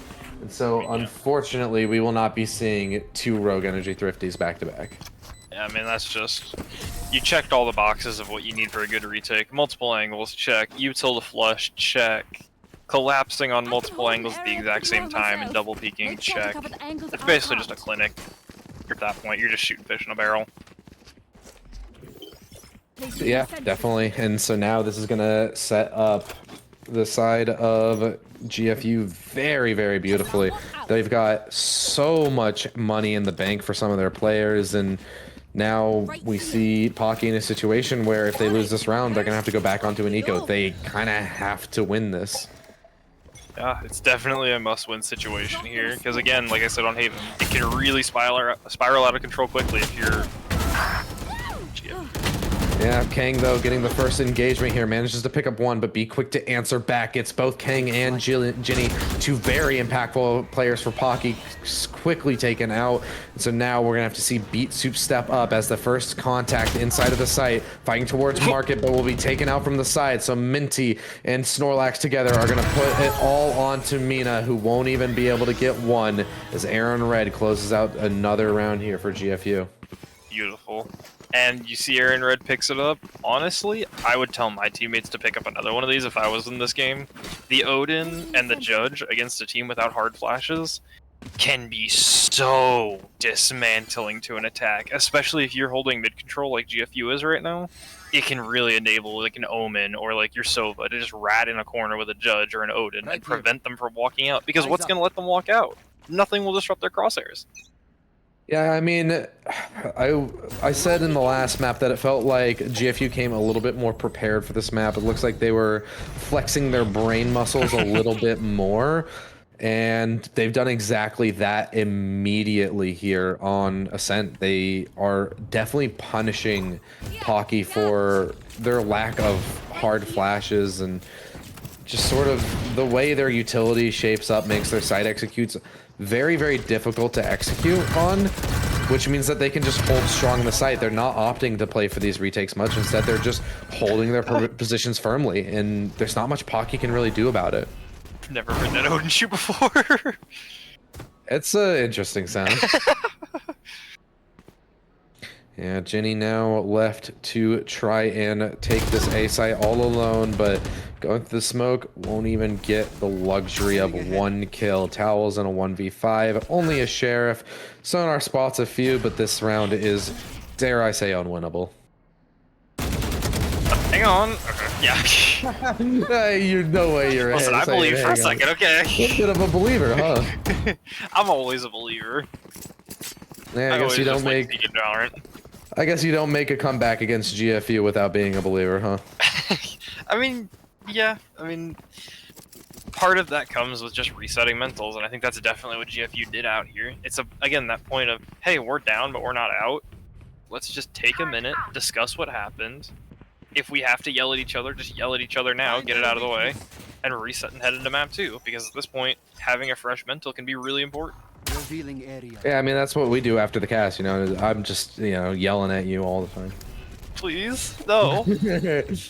Yeah, but I mean, at this point, it kind of looks like Pocky needs that themselves. They've come into this match a little bit overzealous, it feels. I love this crosshair from B. I don't know why, but King is going to be on the receiving end of it.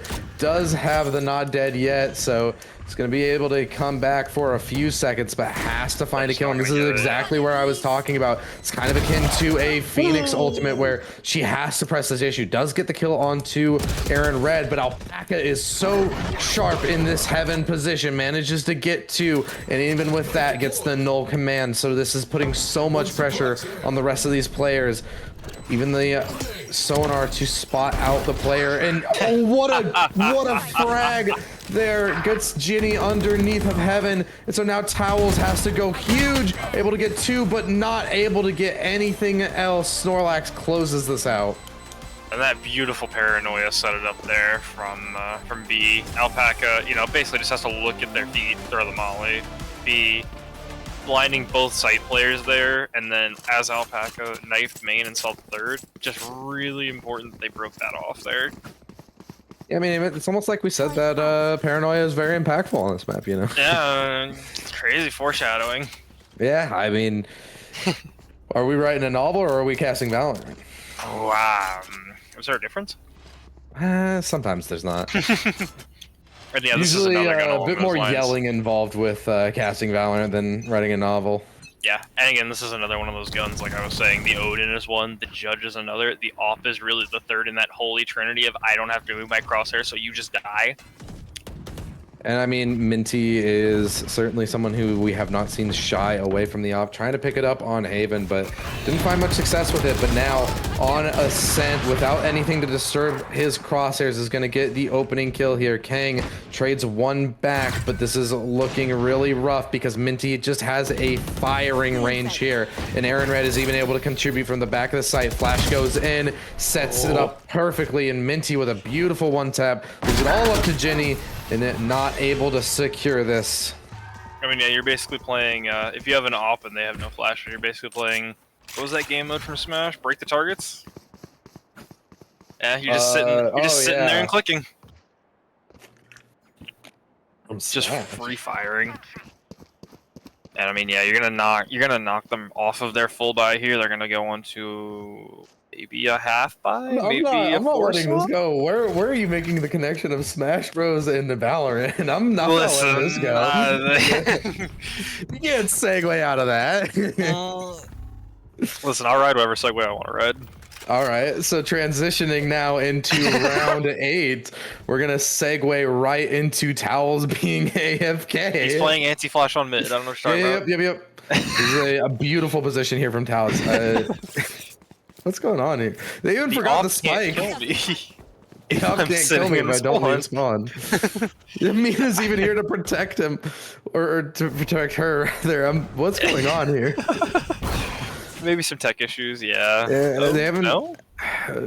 No tech call has been called yet, but I'm imagining possibly after. Oh, Towels is back. All right, we have Towels. Pocky is back in this round as they're looking to go for a B site execute. They're gonna have to get through Aaron Red, who has been so strong. Kang though to best Minty, shutting down the player who is definitely the impact player for the last round.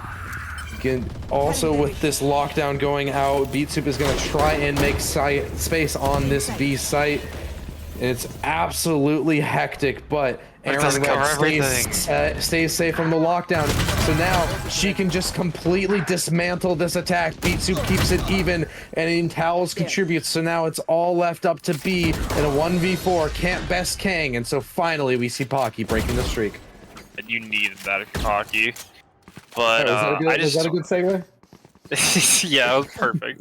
All right, there we go. But the KJ ult that Mina put down there, the pro to that is you can't get it spammed by an Odin.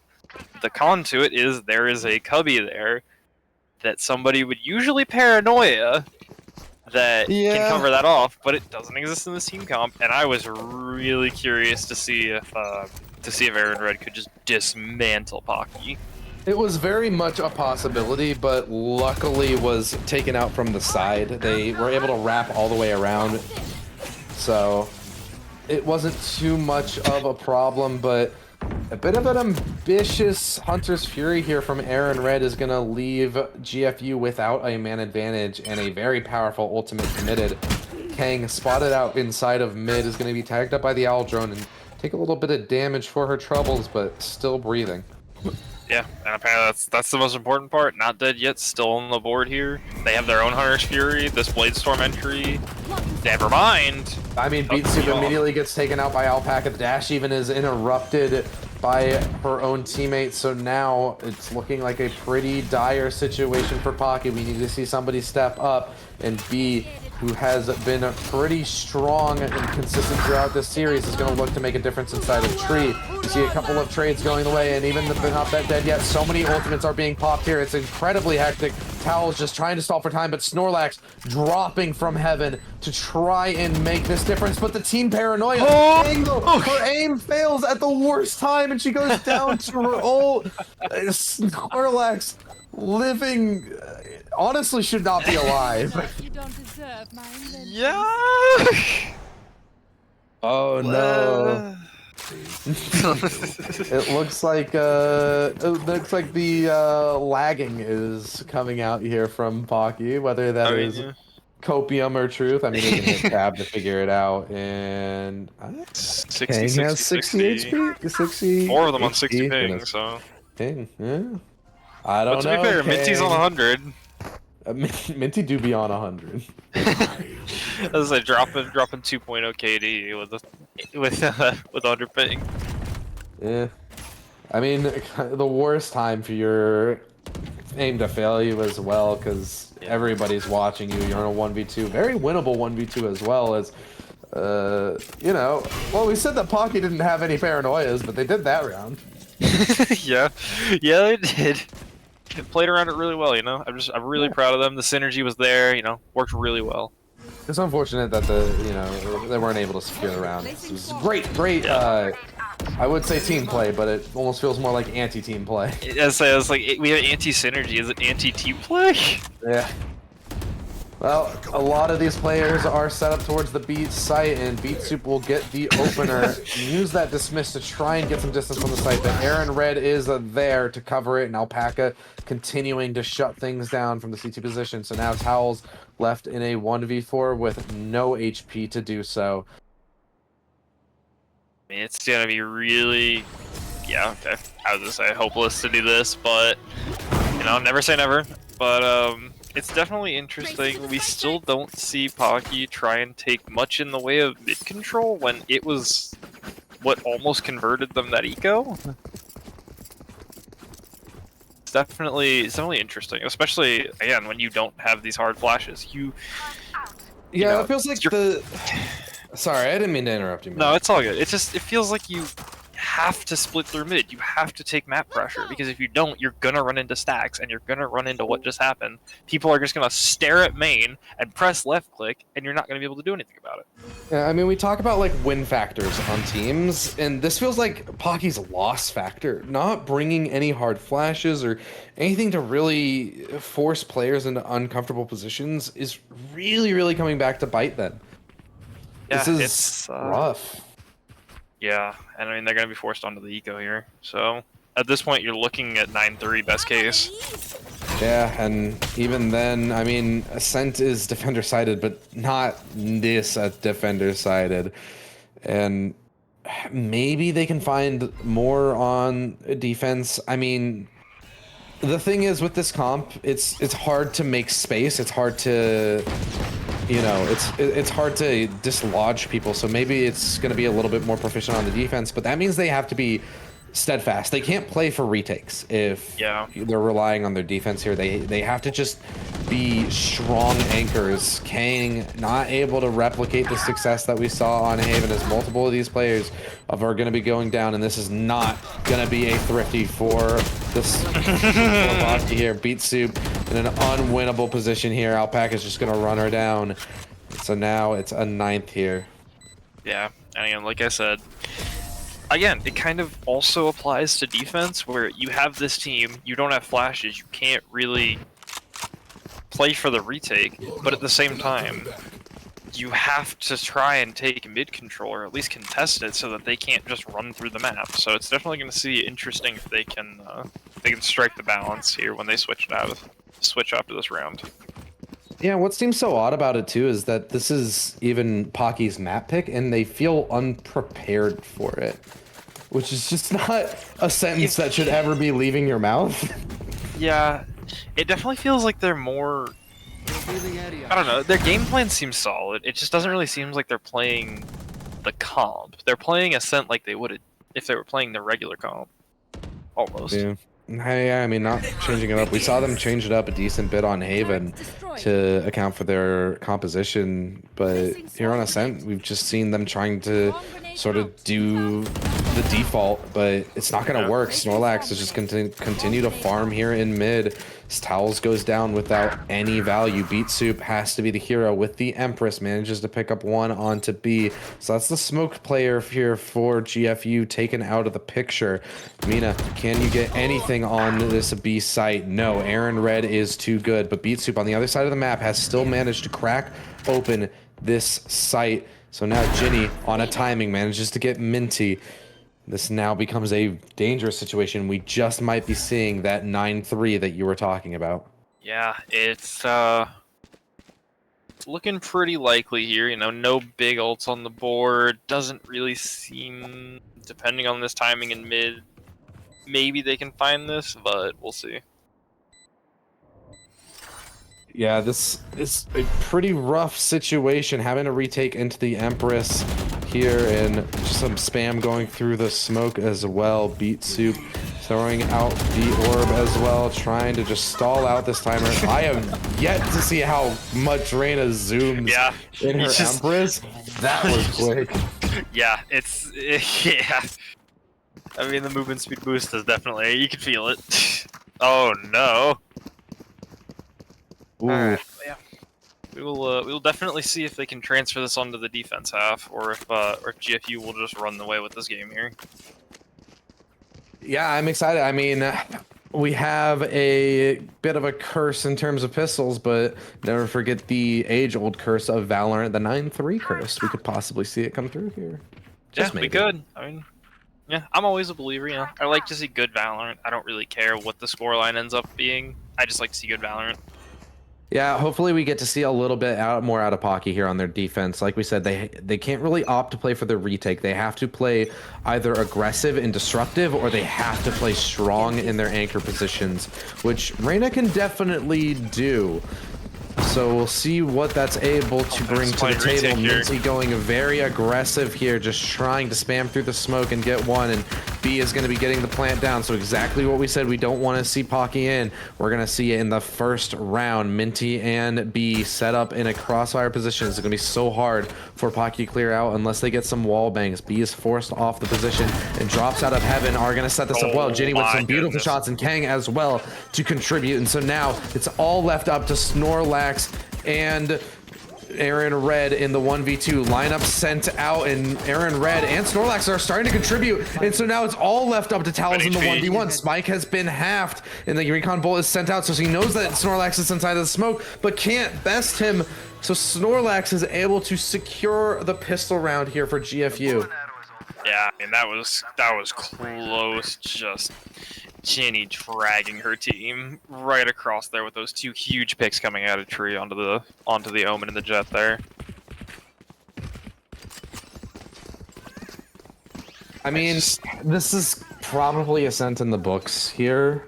I mean, I don't want to call it too early, and we could see something crazy happen. We did see a Thrifty here earlier on Ascent from GFU, but 10-3, they don't even invest anything into this round.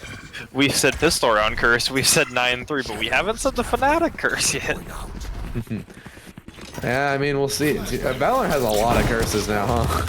Yeah. He manages to get the opener, but not able to get anything else. It's going to have to be Jenny instead, who picks up one more, but quickly traded back. So these Heaven players who have managed to rotate in quickly are going to have to make the difference. Hold off by the Nano Swarm, though.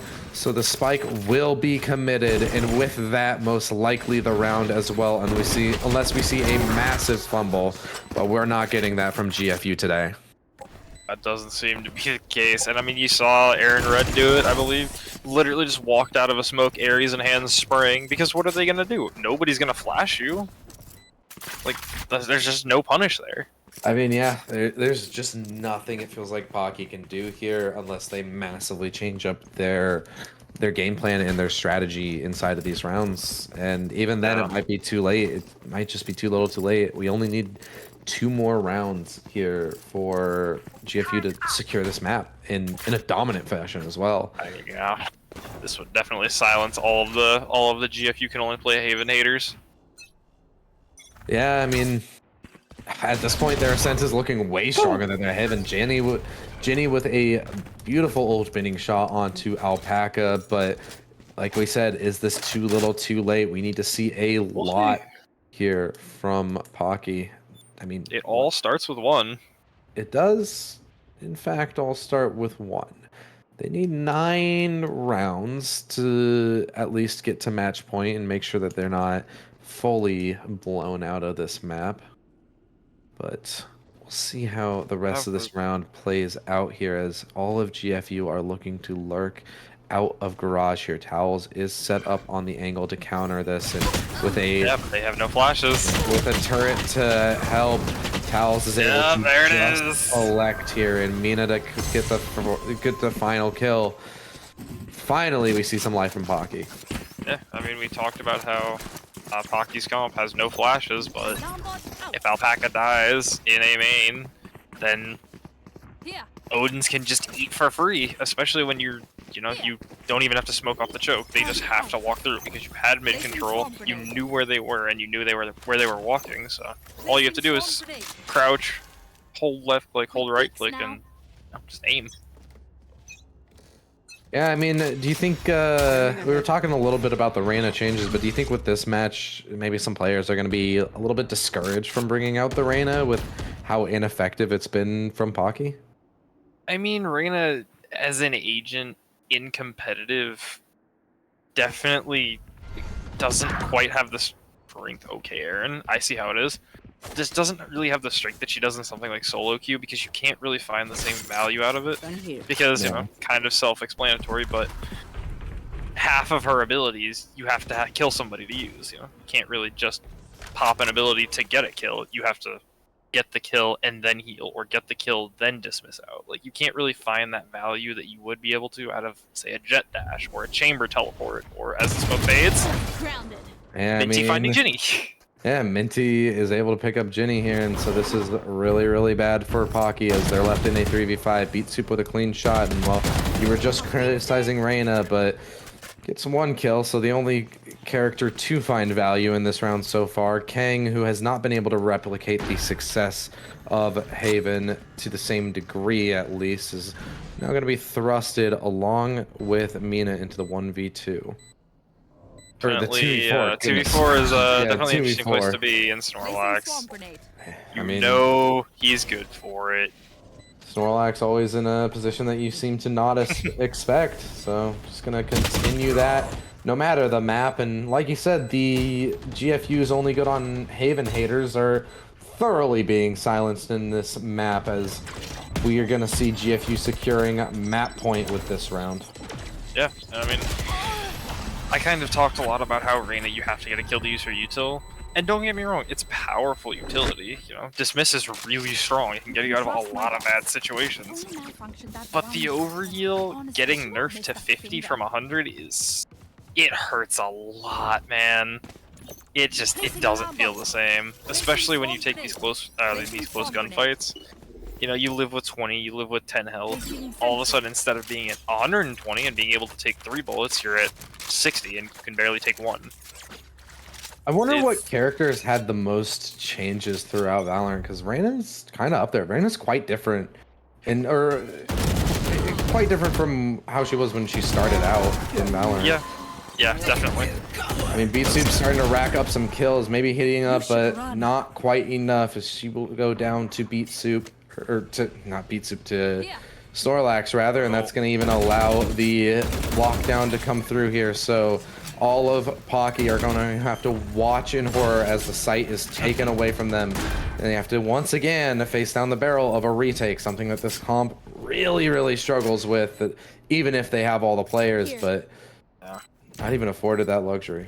I mean, yeah, especially with Ginny on the off, you don't even have double gun strength. You can't play off each other like that. This is rough. Maybe Ginny can get one Blade Storm and make magic happen. You know, we'll see. I mean, this is wraps. Ginny does get the one, and secures the Blade Storm, but this map is over. The time is becoming low. Even with these kills coming through, just gonna see Snorlax playing the time. We've seen Snorlax be so calm in these situations, and he will wrap up Ascent in a nice little bow for GFU, as we're going to look to map 3 to settle this score. Yeah, and map 3 being, I believe, Sunset, right? Let me get a fact check on that. Yes, I believe it's Sunset. Yeah, it will definitely be... I mean, a bit disappointing from Pocky. Honestly, this was Pocky's map pick, and we didn't really see anything from them. As we're gonna be pulling in somebody from GFU here for the post-game interview here, and sort of pick their brain about Ascent. Welcome. Hello.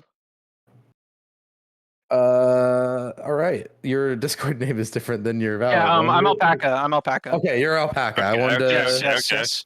I wanted to make sure we knew who we were talking to. Nice to talk to you, Alpaca. Congratulations on winning Ascent.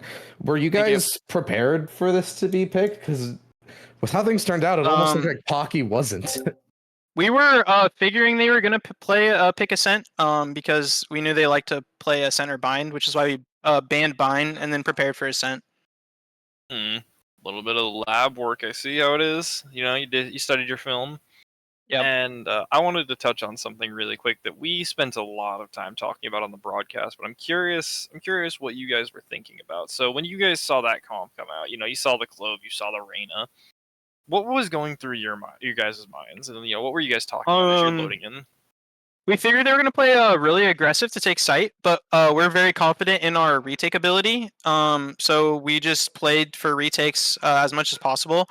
We were a little scared of the Clove pick, obviously, because of Haven. But yeah. And a little bit of trauma there. Yeah.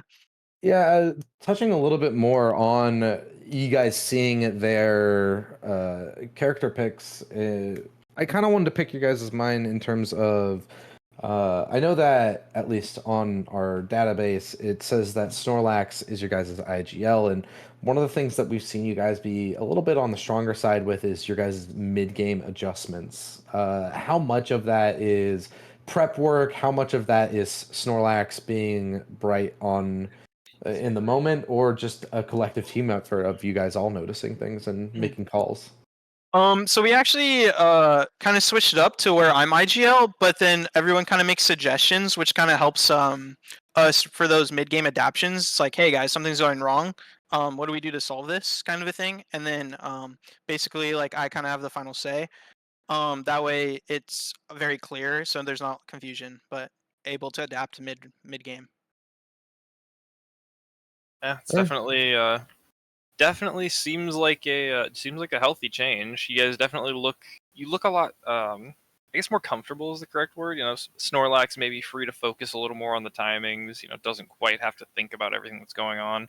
I can definitely relate to that, but yeah, the only other thing I wanted to talk to you guys about is I'm sure you guys I might have noticed that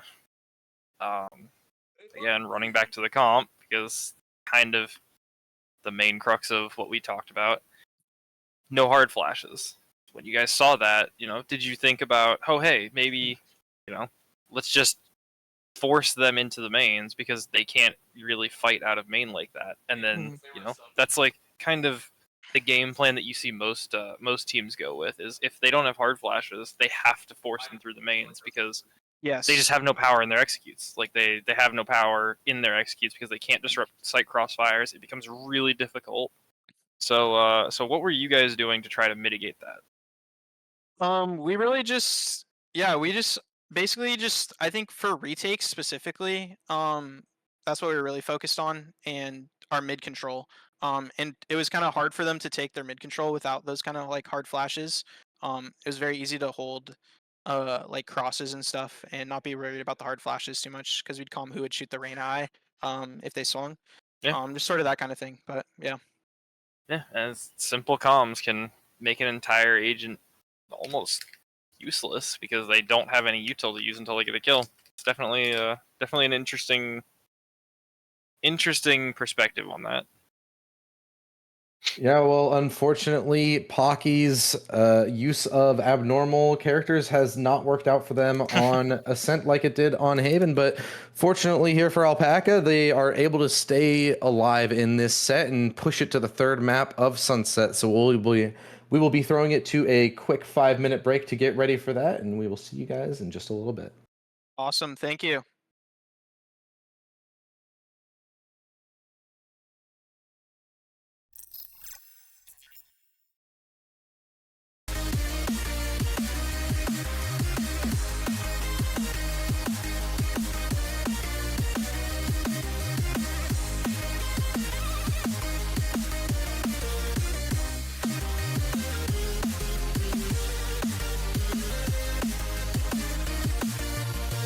Can you make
Rising with each beat that the music is bringing. We're all flames in the fire that keeps burning.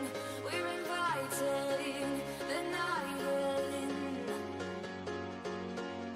Welcome, my heart so full. I'm devoting myself to the night. There's no motive. We're just listening.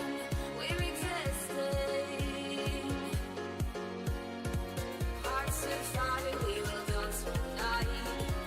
Young and free, we will feel the release. Eyes will light, we will see the dawn. We will stay till the picture falls. We stay where the music plays, where the lights drop below, and the people sway. We stay where the picture glows, where the crystals flow, and the night's unwinding.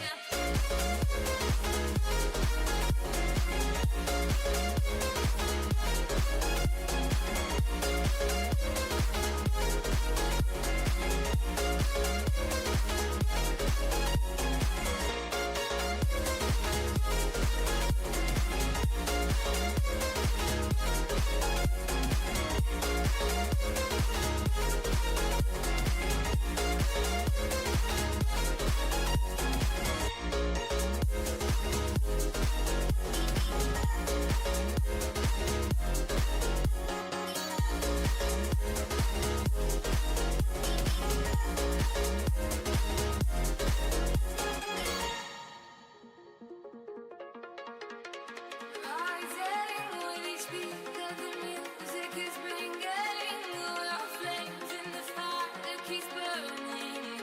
We're inviting the night in.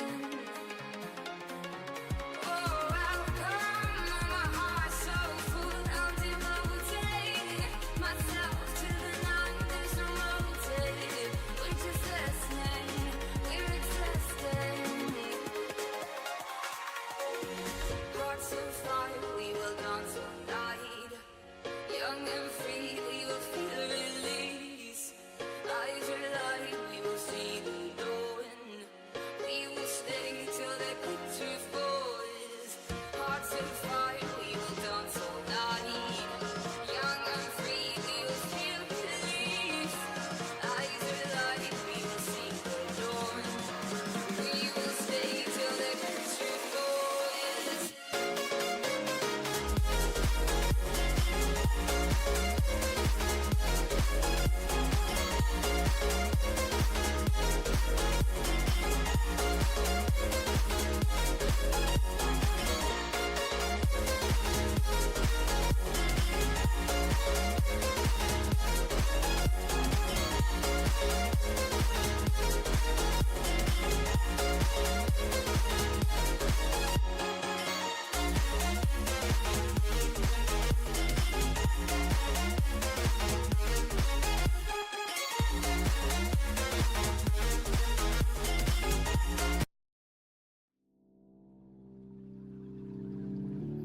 I can't find my way back to you until you make amends with the demons you've been through.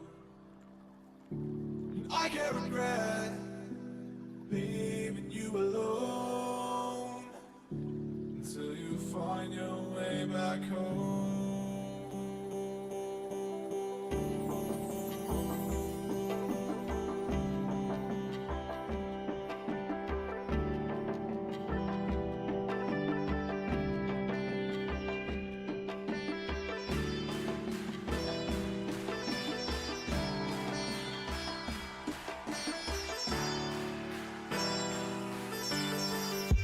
Until you find your way back home.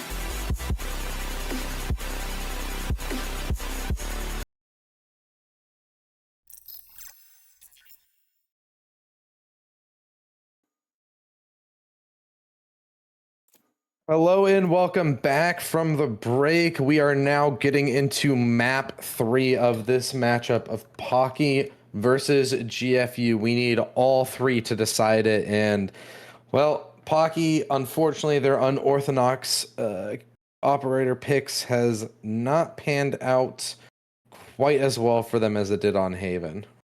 Yeah, it's definitely a it's a nice way of putting it, but yeah, we're gonna see Sunset as map 3. Definitely a very interesting map. If they wanted to go back to something like a breach comp, you could do that here. It also enables Clove, I think, really well. I think Sunset is actually one of her better maps. It also goes well with double duelists. Again, if Pocky wanted to play more aggressively, you know, maybe see the Jet Rays. They're hovering it right now, so maybe we see it come out. But yeah. But I mean, I don't know if we're gonna see the Clove because, as you can see right now, we have Edna stepping in for Kang. Kang, I'm not sure exactly what exactly it was that Kang had to step away for. I'm getting told right now that it was actually a family event, so bit unfortunate. Edna's gonna have to step in and fill those shoes. And if we're talking about map 1 Kang, those are some large shoes to fill. But in terms of map 2, we're gonna need to see a little bit more from all of Pocky. This is definitely gonna be a test to see how their mental can bounce back after such a devastating loss. Yeah, I mean, again, mental resetting is really important. Just being able to come into each map fresh, regardless of what the last scoreline was. You know, surely it's good to have confidence if you win 13-1. It's good to have confidence if you win 13-2. Confidence can also be a bad thing. It can lead you into a lot of really early trap plays. You can get down early. You know, it can lead to a lot of those swing rounds just not going in your favor. And as we see, again, like I was talking about, the double duelist coming out from Pocky, you know, it looks, at least, you know, looks better than the Ascent comp. Let's leave it at that. Still no Yeah. hard flashes, though. No hard flashes, but no hard flashes on the side of GFU as well. Both teams just opting for the Gecko instead. Yeah, I mean, Gecko, absurdly strong agent. IMO, I don't understand why Thrash is still 7 orbs, you know? Riot, please. Yeah. That's pretty much my summary of Gecko. Yeah, I mean, the only difference between these two comps is just the fact that Pocky's deciding to go for the double duelist, bringing both the Rays and the Jet, whereas GFU is only going for the Rays. Instead, they want the utility of the Soba on the board. Yeah, and I definitely think Soba's good on Sunset. It's just that you usually pair him with like a Neon, because Soba can really... Soba has that utility where he can break trips from a distance. He doesn't have to be, you know, right up next to him like Raze does with Grenade. You can break them with shock darts and you don't have to worry about it, as we see some aggressive play coming out. Yeah, I mean, you were talking about trap plays just a little bit ago, and we're going to be seeing exactly that. Snorlax set up in this position to catch Ginny off of guard, able to trade it back, but it's all going the way of Pocky as they just clean up everything on the site, execute in a few seconds. So Pocky already looking stronger than they did on Ascent. I mean, that's a very big impact round, you know? You just went down on, Careful. frankly, not the best scoreline. You reset, and then you win the pistol, so your mental's looking good, you know? It feels better. And you know, that's really what you need to see out of Pocky. Yeah, I mean, I guess now that I think about it, this actually is exactly how Ascent started.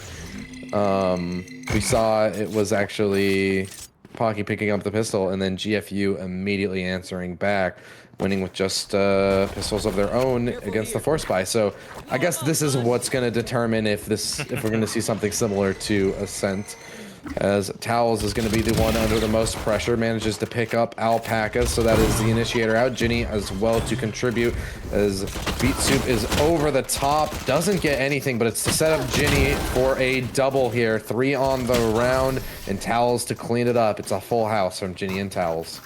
Yeah, beautiful play there from Ginny and Towels, you know, perfectly swinging off each other. Towels took aggro in alley, and then you saw Ginny take it in A main, and then you saw Towels take it back in alley, and you know, they just kind of bounced off of each other really well there. And you have to see that, especially from a double duelist comp, where fighting is really your bread and butter. It's what you do best, and you need to fight. Yeah, sorry. Got me in the middle of a yawn, man. I was really hoping you'd go a little bit longer. That's rough. But I mean, yeah, now Pocky going over onto their bonus here. This is, like I said, already a better start than what they had on Ascent, and hopefully will inspire a little bit of confidence from them. I mean, already in this round, we see Ginny going down to pretty low HP, so possibly is gonna have to play a bit more back this round, not able to contribute as much as she once would have hoped. But I mean, Pocky we could see a great bounce back, but Oh my! I He needs to be stopped. I mean, yeah, a bit of short-sightedness from the side of Pocky here, and specifically Towels, who doesn't even suspect the lurk around Alley, and Snorlax is going to collect a second as well, opening up this round and just keeping it going here. It's going to be really rough for Pocky to try and recover this, as they're strolling into a 3v5 retake with much weaker weaponry. Snorlax going to keep it up, getting his third on the round, taking some damage, but it's going to allow him to eventually be cleaned up by Edna, but the damage has been done here. Only 2 players left for Pocky, and even spotted out is Edna, so B is just going to take him out from behind. And it's all GFU in the feed. There it is. And that really all started with the chunk on the Ginny in mid. You know, your mid player goes that low, you can't really fight mid that hard anymore. And you didn't really switch your duelist. The Jet didn't go play B and the Rays didn't come mid. So they kind of just had their run of the map and enabled Snorlax and B to get that lurk up of Alley and get those free picks. Somebody stop this man at some point. Yeah, I mean, Snorlax, I've got a term for somebody like Snorlax if I'm on the receiving end of them. I call him a shift walk warrior, but for him it certainly works, as he's just unstoppable on these flanks. Yeah, and I mean, at some point they either need to adapt or they're just going to keep getting burned by these, and it's not going to be pretty. Yeah, I mean, also already up to 3 out of 6 on his next ult. Already popped the neural threat and possibly can be farming up another one pretty quickly here, which, like I said, I think it's a bit of an underrated ultimate. Get a lot of information, and if you've got a good IGL, that can make the difference. But Ginny, who has struggled to make the difference on a lot of these rounds, is going to open it up here for Pocky on their first rifle round. Aaron Red trying to lurk in towards the B site here, but Beet Soup is ready, and with a smoke to support her, she's in a good position to hold firm here. Snorlax being snuck up on through mid. Ginny is just trying to take this space, be very proactive, but that's going to result in Alpaca taking her scalp. And so now it's certainly looking like a B execute here. As the smokes go out, Beet Soup is going to be under a lot of pressure and can't handle Aaron Red to clean it up. And this is quite possibly going to be a textbook GFU execute. Edna's good for 2, but still that wingman will get the plant down.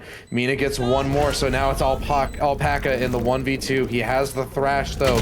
Decent amount of utility to work with here, but as the Thrash is taken out, he's going to have to make things work with his gun, and all of Pocky's being very diligent here. Alpaca, though, manages to catch Towels on a timing, trying to get the wingman out onto the spike, throws out the mosh, and Alpaca hits the shot as well. So it's going to be a great 1v2 to keep GFU from having to take another eco. Gecko's never alone. He always has his homies. I mean, yeah. Gecko can make such a massive difference in these rounds. I mean, we saw it right there where they didn't have to worry about committing a player for the spike at plant, and so it meant that they could just all keep their guns up, and Alpaca was able to get the trade and keep things at least doable. I mean, yeah, impact like that is genuinely just... Now that Skye doesn't really exist in the way she used to, impact like that is... You can't trade it for anything. It's...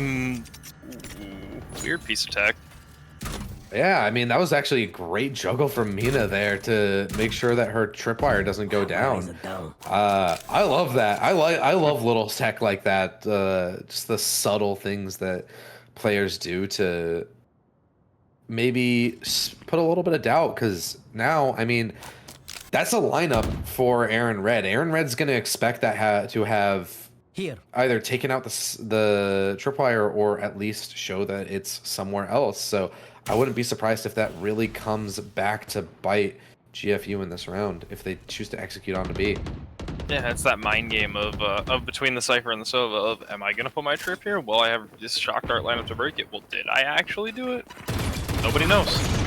Yeah, and so now we're gonna have to see Pocky make the difference with the left weaponry. Mina though, and Edna and Ginny all go down, and only Mina is able to get one. So leaves it all up to Beat Soup in a 1v4, and Alpaca won't let any of that go through. The hero of the last 2 rounds. Wingman. Yeah, Wingman's the real hero. Wingman's always the real hero, but I do want to take a second to highlight somebody that I genuinely want to see more out of, and that is Beat Soup on Pocky. She just doesn't quite, like, I don't know if it's a communication thing between her and her initiator, or her and her duelist, but it just seems like she's putting herself in a lot of these untradeable positions that frankly don't play well. Yeah, and I mean, correct me if I'm wrong, Beat Soup has been on the duelist all 3 games here.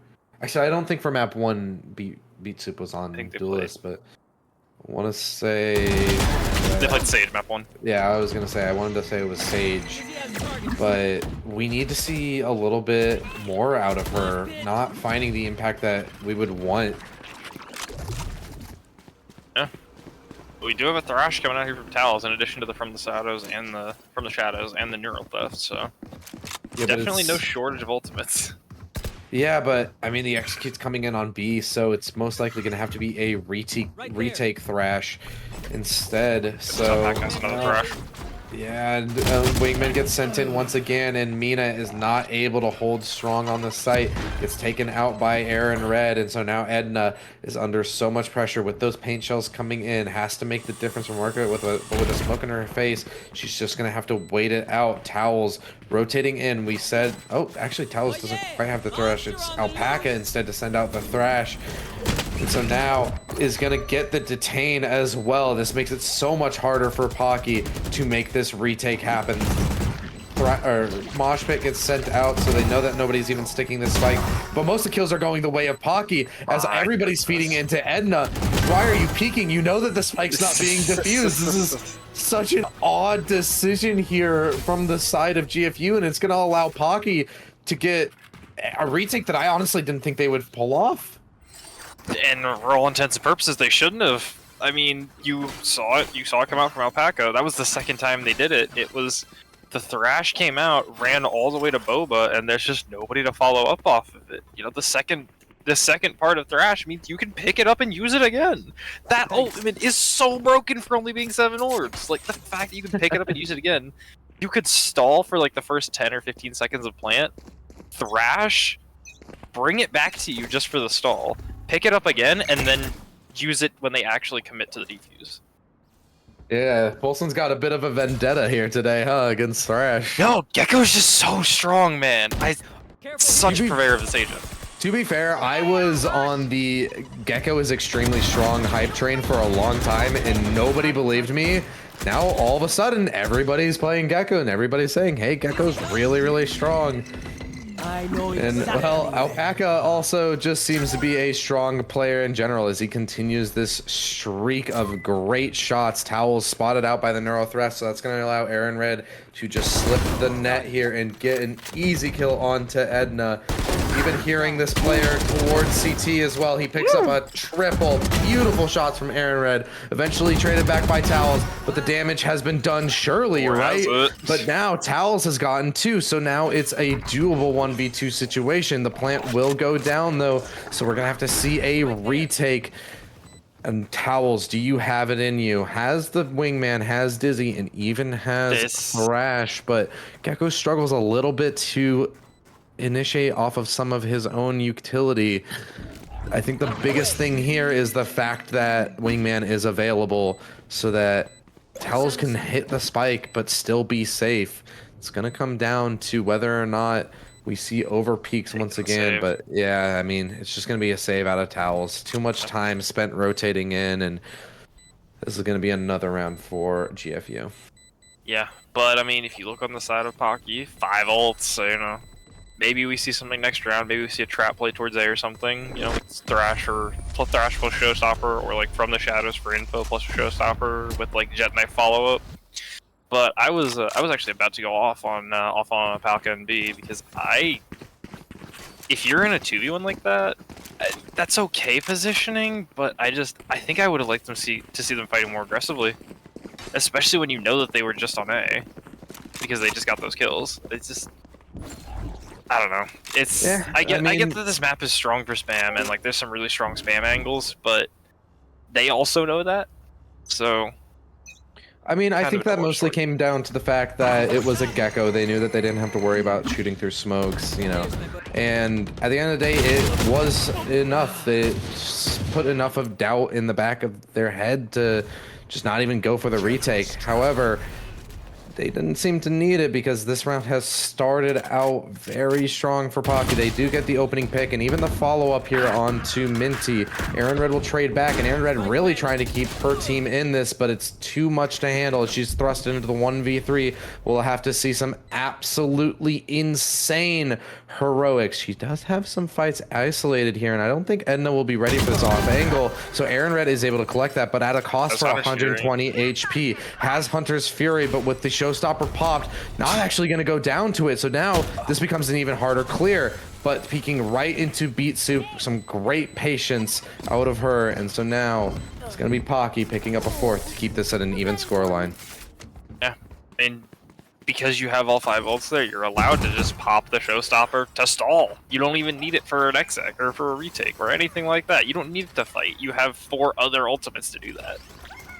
Yeah, I mean, popping 2, or only popping 1 ultimate there. And I will say this, I'm worried about Pocky falling into one of my biggest pet peeves when watching Valorant or even playing it, which is when people hold on to their ultimates for too long.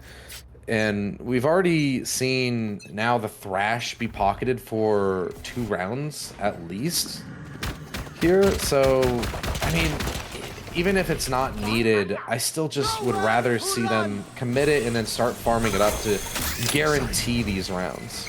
I just want to point out Alpaca's on their 3rd Thrash. Yeah, I mean, Alpaca has certainly been a difference maker in this round, but Ginny looking to take up that mantle as well, but traded back quickly. Towels at the back of the site manages to get 1 more, and so now it's all up to Mina to hold this. Does have the neural theft, but Snorlax is too much to overcome. Towels gets it onto Minty though, so it's a 1v2 for Snorlax, and as he's flashed by the Dizzy, it's going to be an easy cleanup for Beat Soup. Nice shot there coming out from Beat Soup. Again, somebody we said we needed to see more out of. And look at that, 7, 5, and 6 on the scoreboard. I think we're seeing enough. What are the odds that we see Alpaca pop his Thrash maybe early into this round and get another one before the end of the half? That'd Probably be pretty crazy, high, right? honestly. I mean, 7 orbs, you're getting the plant money, or you're getting plant orb every time, so all you have to do is get, what? I think the craziest 3 more kills or deaths? I think the craziest thing as well about Thrash being only 7 orbs is the fact that it's kind of like Cypher's ult in that even if, like, let's say you detain somebody with Thrash and then get the kill, you still get the ult orb for that. Yep. And so if you pick it up, but if you pick it up and it reactivates, you actually lose it. It does reset it, but add on top of that the fact that it's a lot of the times Gecko getting the orb for plant, and so that's another ult orb on top of that, and I've seen a lot of teams just feed Gecko ultimate orbs just in the middle of the map, so you see a lot of Gecko ults, I feel. But Snorlax, somebody who is no stranger to having a lot of ults, is going to get his own, and off the back of it is going to secure a double kill. So this is looking like a great bounce back round for GFU. There. Snorlax even able to pick up a 3rd inside of CT here. Some very shallow clearing from Towels, and so now Snorlax just gets another timing, but not able to best Beat Soup. Too low of HP. Not that his HP particularly mattered. The headshot of the Vandal will always put you down. Crisp shot from Beat Soup, but that's most likely all we'll see. Gets 1 more onto Minty, but it doesn't mean anything because the round is GFU's. Yep, and GFU just putting on a clinic with these map rotations. I mean, Snorlax just getting in the perfect position. They're making really nice mid-round calls. You know, even from the shadows makes it a little easier, but I mean, just in general, the map read and just the flow of it has been pretty much GFU's. Yeah, I mean, on the bright side, it at least looks like Pocky was a lot more prepared for Sunset than they were Ascent, which is, once again, odd considering they picked it, but at least we are seeing Pocky putting up a very good fight so far, and I mean, honestly, even Edna filling in the shoes pretty well here of Kang, top of the leaderboard for her team, so definitely going pretty well so far. Yeah, and again, you're building towards the second showstopper. You're gonna build towards this, what is it, third, fourth neural theft? And, you know, the ability to chain these ults, these really powerful ults, is kind of what determines how much you can actually be swayed by this momentum. Because if you can build your momentum, and then you ration these ults well, you can string, what, 3, 4, 5, 6 rounds together if you do it right? Yeah, I mean, unfortunately, at the end of the day, it looks like it's most likely not going to be a round that goes the way of Pocky because there's such a massive discrepancy in terms of the guns. Yes, the Thrash is committed, but it's not enough to close that gap as it is all GFU in the feed, and they are going to get a team ace here to really make it a rough half here for Pocky unless they're able to secure another.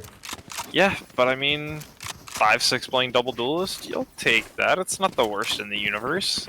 You know, we'll see if we can get it 6-6, but I did kind of want to ask you, in terms of me casting Sunset, I haven't done it a ton, but it usually feels like it's pretty even. I've seen a couple of 6-6s, usually 7-5s.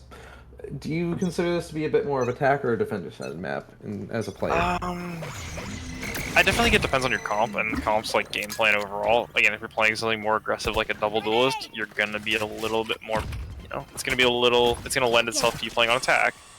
But if you're playing something more like what we see GFU playing here, it's gonna lend itself a little better to this defensive. You know, we have Sova, we have Gecko, we can play things a little slower, we can afford to, you know, clear, leave, come back, re-clear. We have a drone to entry off of, you know, you have a little more of those util, or you have a little more util to re-clear angles and take more fights. At the downside of you can't just run it. Yeah, I mean, ironically, these comps kind of seeming to cancel each other out, right? GFU, or rather, Pocky will most likely be stronger going over to the attack, but you can say the same thing about GFU with defense with their comp. So I really do wonder how we're going to see this map shape up, as what an aggressive play here from Ginny, but it will not work out. So it's going to be an early man disadvantage here for Pocky as they try to wrestle it back, but they're going to do exactly that. Beautiful shots here from Mina as she picks up a double here inside of Market. And so now Aaron Red thrusted into a 1v3 with only 50 HP. Can't even get past the first hurdle as Beat Soup will secure a 6-6 half. This will definitely be interesting. I definitely think both teams are switching onto their more comfortable half. So we'll definitely see. We'll see the lab work. We'll see what was prepared, especially from a Sova team. You know, your Sova player, you know, has those lineups. You know, plays those cringe lineups. I would know. I used to have them. I still do have them for this map actually, but we don't talk about that. But again, it's about playing around your game plan, and I definitely think that while GFU's takes a little bit more time to develop, it can definitely be much more powerful, especially at stifling something like this double duelist, because if they entry out and you just recon dart as they're entering, what are they gonna do? They have wall hacks. Yeah, I mean, but at the end of the day, also, I mean, looking at the lineup here for Pocky, we might not even see them stuck inside of one of these main positions for very long. They have an extremely explosive comp, but jumping the net just a little bit. Wait, Ginny trying to get in there before the paint shell's gonna clear out the tripwire, so fortunately for them, it will not be punished at all, and Beat Soup is actually completely not noted by the Owl Drone. Missing some shots though, so Aaron Red and B are able to collect the first 2 kills of the round. This is going to make it rough for Pocky as they have to try and now play catch up. Ginny flashed in the corner and not able to do anything, and B will finish it off as well. So once again, GFU find their pistol. That's good. You know, finding your footing early in this half is what you really want to do, especially on, you know, more of an even map like Sunset. You know, you really need to find these footholds and really just grab at them, pull yourself up, and just take this victory. Yeah, I mean, at this point, I feel like Pocky, I wouldn't be too surprised if I saw them force back into this, even Edna choosing to buy up some armor here. I mean, it just kind of almost feels like something that they would do with this composition, but they're going to choose to just save up for the rifles. Ginny getting light armor, but that's really all there is inside of this round. I mean, yeah, I think 6-7, you definitely have the room to take an eco or two and see how things go. Yeah, it would have been a little bit concerning if they chose to go for some kind of force here and then they lose and suddenly they have to keep saving, and that's always just a rough situation to be in. So I'm glad that they're playing it safe here. They acknowledge that they like you said, they have room to work with. They're not back, their backs aren't quite against the wall yet. Yeah. But flawless round is definitely going to keep the confidence up for GFU. Yeah, and we talked about them, you know, having a little bit of that cushion to play on, but if you're GFU, you have these couple rounds. You don't have to just take these rounds over and over again. You can maybe lose one or two, feel out their attack half, see what they're doing, maybe see what you guys can do to counter it, you know, maybe condition some things, capitalize on some of the things you've been doing, see what you can do. And you have the ability to do that. For Pocky, let's just say the window's getting a little bit tight to do something like that. Yeah, I mean, definitely. And so now we're gonna have to see these rifles be nice and proficient, but some early information is gonna confirm most of these players towards the A site. So that means that all of GFU are just gonna be rotating in on this, and I wouldn't be surprised if we even see Snorlax go into mid to cut off some of these rotations. But doesn't really look like a concern to them, as Pocky seems to just be committing in onto the A site here. It's gonna get really hectic really fast. Ginny and Beet Soup step up. Two for Ginny, one for Beet Soup.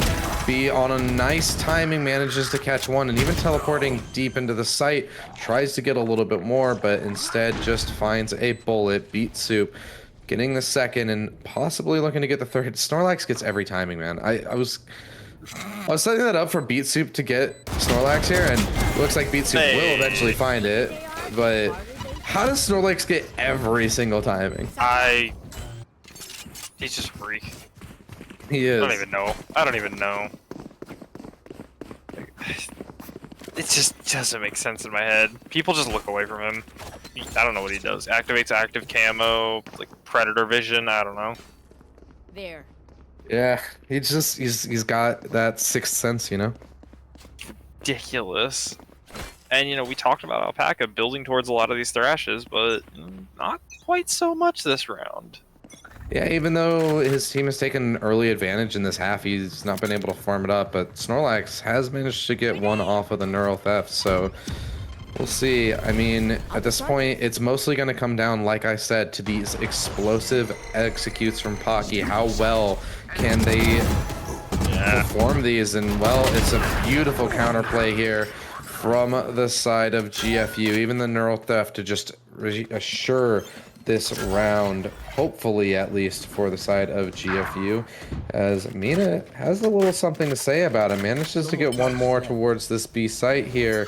It farms up another orb, so could possibly get a neural theft of her own. Tosses out the camera and even gets the tag for the market. So all of a sudden, this is very, very workable for Pocky. Edna is on such low HP, so it's gonna be mostly up to Mina, but she's hitting all the shots.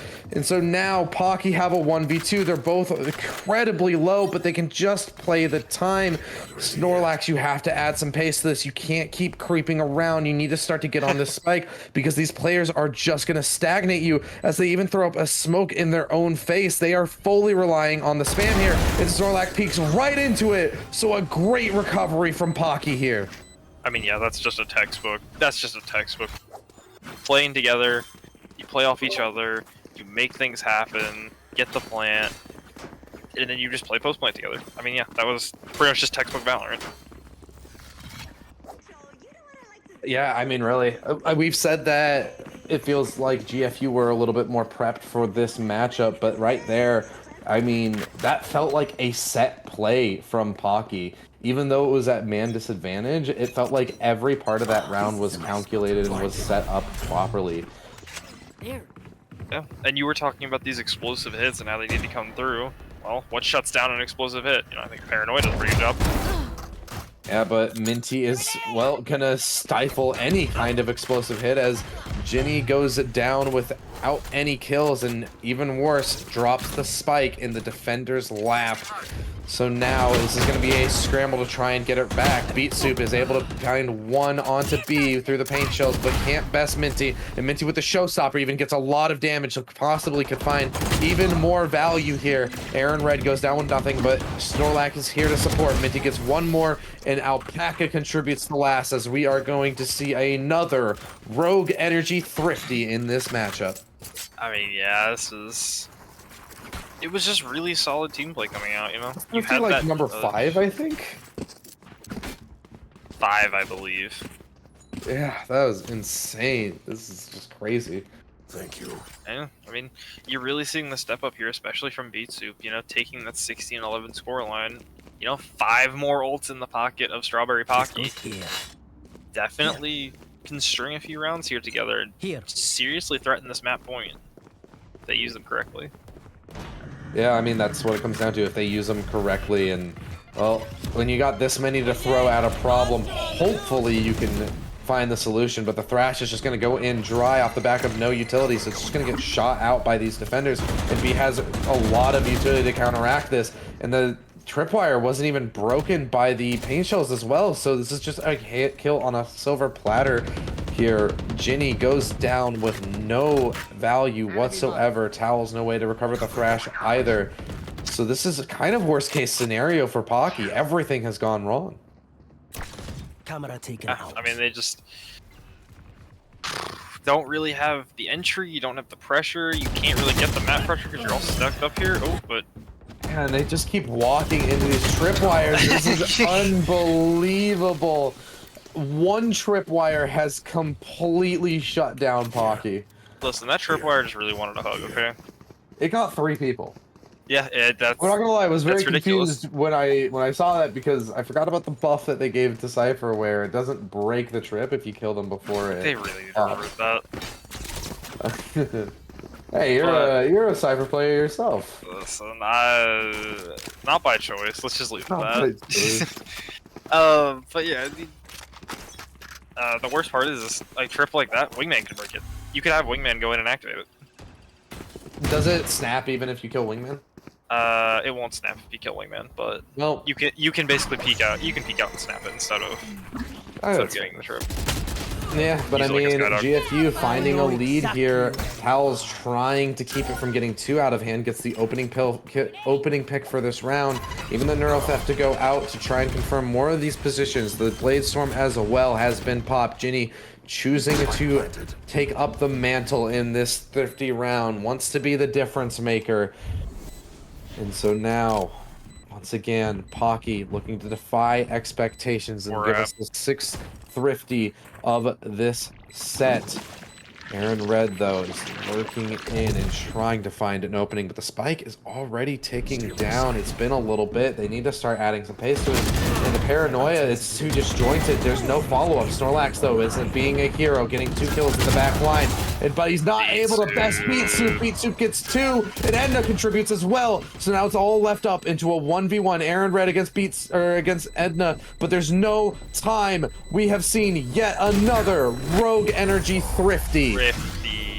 I mean, yeah, this is just beautiful play from Snorlax. He almost brought that there, but he just didn't quite have enough to close it out.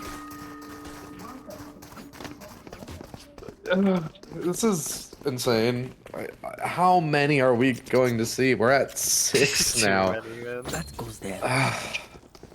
Yeah, I mean, yeah, Snorlax just absolutely running these flanks, and you even saw them standing right next to a tripwire waiting for somebody to walk out to get a pick, but nobody ever did, so they just snapped the tripwire, killed 2 people on their own. But Beet Soup just absolutely demolished them when they came to Peak Alley. I mean, we said earlier in this map that we wanted to see Beat Soup step up a little bit more, and that is exactly what she's done. She has been such a crucial part of the successful rounds for Pocky here, and so now Snorlax is going to be under so much pressure. Beat Soup already has yet another showstopper. Edna, though, just shadow stepping into the site is able to best Snorlax. So now B, inside of her own dark cover, has to make the difference. She gets one, but traded back a beautiful flick from Beat Soup on the showstopper. And so now Pocky look to secure a 10th to tie this scoreline. It's all left up to Aaron Red in Minty. I feel like Aaron Red has been in so many clutch situations, but has not been able to pull through on them. Has a little bit of support here, but is it too little, too late? Recon guard goes out. It isn't going to confirm any positions, but it's going to tell them that most of these players are most likely towards B main. Aaron Red tap on the spike, is just trying to bait out the spam and gets the thrash out as well. But yeah, time is too low. They've got no time, no hope in this round. It's tie game as none of these teams want to bend to each other. Yeah, I mean, this is what I said. You know, we're watching great Valorant. You know, it really feels like we maybe not quite so much on Ascent, but on Haven, it was really the story of adaptations. You had a beautiful start there from Strawberry Pocky to then see GFU come back and almost grab it, and then Pocky grabs the map, you know, in that overtime game, and then flip it over to Ascent, kind of rolling, you know, and then now on map 3, we're seeing basically the culmination of all of that. You know, everything that's happened. You see the adaptations from everybody. You see the double duelist. Instead of the Reyna, they go with the Raze. Beautiful flash. Yeah, I mean, Snorlax trying to be the difference maker here, but instead it's going to fall onto B. He's able to get one, but Ginny also answers back onto Aaron Red. So this man count is kept even the entire way, and even B put down on such a low HP as Ginny is in such a crucial position here, able to secure so much information just by controlling mid and market. They see the tripwire go off, and like you said, they hear both players, so they're going to evacuate B main.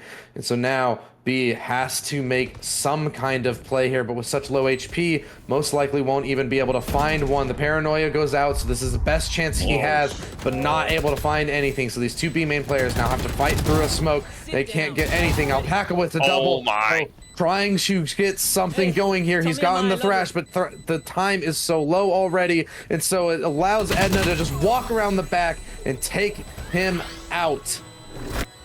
I mean, Alpaca almost brought his entire team on their back, just kicking and screaming out of that round. Grabs 3, I believe that is on the round, and just beautiful. I mean, at this point, I feel like we need to see B specifically step up a little bit more from GFU. We've seen B have these massive swing rounds, massive impact where it matters, but we haven't seen that at all here on Sunset. He's certainly lagging behind, and it feels like just giving match point. No, they've somewhat forced into this. They are still playing for next, but they have the showstopper. They can get a little crazy, but Minty throws out the satchel. I don't know if that was a misinput or something, but Towels gets a free kill. Don't get me wrong, a beautiful shot, but still, like you said, this might be match point here. If you're GFU, it feels like they're playing for overtime here, and last time that happened, it went Pocky's way. Yeah, and using that showstopper too is crippling at this stage of the game, and you're gonna get the neural theft coming through. This neural theft is so dangerous because it shows that they only have 2 players on site. It's gonna just have to be a full rotate off. It's a 4v5 retake, and Pocky look to put themselves on match point. Mina gets one more, and so now Mina from the market position is just crushing the dreams of GFU here, as it's quite possibly the nail in the coffin here. Only one more chance for GFU. One opportunity. We shall see what they can make of it, though, as you're gonna see the full buy almost coming out. Snorlax going for the Guardian. They do seem to really enjoy it, so, you know, we'll see if they can make anything happen out of that. But again, Beat Soup dropping 2015 and 10 assists on Raze. You know, Raze, as far as duelists go, pretty easy to get assists with. You know, a lot of damaging assists, but still 10 assists, man. Yeah, I mean, this is just absolutely horrible for GFU. Minty, though, There you go. trying to make something happen, making up for the errors of last round, gets the opening kill, brought down to 5 HP, though, so only one bullet is all it will take. Snorlax, though, not giving up. A lot of fight in this guy. Says he's going to secure mid control here for GFU. It's going to come down to Ginny on the site execute. They spot out 2 players in B main, so they're just going to give it up and rotate off. They want to put their nose somewhere else, and that somewhere is mid, but that's going to put them right in the crosshairs of Snorlax here. He could find one of these timings that we know him to be so good at getting. This is ideal situation for Snorlax. It feels like Smoke's going to go out top mid, so that's going to set them up to know that this is a mid execute. Ginny spots out the wire, takes it out, but he has to fight. She has to fight Snorlax. Oh, running gun through the smoke. She manages to find him. The headshot could possibly be Pocky securing the map if they can snowball this, and Beat Soup's gonna do just that. It's all falling out Low of health control. bars, though. It's so bad here for GFU. Low health, and it's even man count, but the plant goes down. So GFU, you have to be quick. You have to make this happen. Alpaca sends in the thrash. Ginny will be detained, so they're gonna at least secure a 3v2 on this retake. This should be GFU staying alive, but we've seen them fumble in these situations. Edna has been so strong as well. It's planted all the way to the front. The spam is so good, but they're shooting underneath of it, and the thrash detains again. Beat Soup swings out, but it's gonna be GFU staying alive. Take 11, and we'll see what the eco looks like after this round, but not quite enough to full buy here on Edna, I don't think, for Omen. I mean, yeah, at this point, Pocky has the economic advantage. They're able to just get back into this, and Snorlax is going to have to settle for a Bulldog second round in a row that he's had less than optimal. Round 2 with the Guardian. Yeah. Or round 1, sorry. I mean, look good. And I mean, look at that scoreline, 24, 18, and 12 from your Cypher. I mean, those are my numbers right there. I mean, Snorlax is just absolutely insane, but Beat Soup has managed to sneak past this Dizzy rather, but still picks up the orb, so that's gonna give the it's gonna give the audio cue, but it's more than worth it for what she gets out of it. Showstopper. This could be the difference maker. Last time we saw her with this, she hit a nasty flick, and off the back of the thrash, it could be even more valuable. The paint shells go out for B off the angle, and yeah, thrash gets all of sight. Minty to retake this high ground position, but he's gonna have to respect this Showstopper and back off just a little bit. Gonna get the kill on the Minty, or gonna get the kill on the Beat Soup, and Beat Soup doesn't find anything with the Showstopper, so we could quite see overtime here as B gets one more. Pocky has to pull through in a 3v5, but the thrash is still up. Oh, that gets lit. That from the shadows. If it didn't get canceled, it would have actually spilled the fate of Pocky. And now Towels in this backside position is able to be impactful. And so now it's all left up to Alpaca and Minty. The neural theft comes through, and we just might be seeing GFU going down to Pocky as the spam comes through. Alpaca has to make something happen, and he can't do it. Mina, 4K on the round. A player we criticized heavily in map 1 pulls through and wins it both times for Pocky. What a game. I mean, all of those Absolutely rounds. insane. I thought we might be going to overtime once again, but the heroics of Snorlax are wasted for GFU. Pocky gonna be feeling good about that victory. Yeah, it was just beautiful there. Beat Soup stepping up with 21 kills on the Rays. You'd love to see that. Meanwhile, the sub kind of goes unnoticed, but 19, 15, and 16 on that Omen is nothing to scoff at. Yeah, I mean, that was definitely a good performance there from Edna, who had to step in last minute. Great play, and exactly what you want to see from somebody who has to step in at the last second. And we will be pulling in Towels now for our goodness gracious, for our post-match interview to gauge Pocky's thoughts as they go up 2-2 in this league. Hello, Towels. Congratulations on your guys' win today. Thank you. I mean, just to kind of ask you guys about the map veto here, we saw it, GFU pick Haven and you guys pick Ascent, and oddly enough, it looked like you guys almost weren't prepared to go to Ascent. It looked very unrehearsed to say the least, but fortunately for you guys, Sunset looked a lot better. Were you guys prepared for this to go to Sunset as a decider? I think everyone just chose agents that they were comfortable with. And like on Ascent, we tried choosing like agents that we weren't comfortable playing with, you know?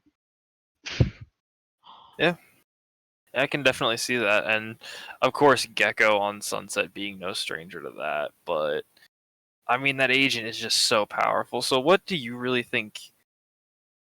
Because I mean, I'm sure, Alistair, I'm sure the audience is sure. Gecko, you're playing Gecko. Your scoring line isn't everything, but 13 and 15. I just want to know, what do you think you did in this game that really helped you seal it away? What did you really do to differentiate this from Ascent, from Haven?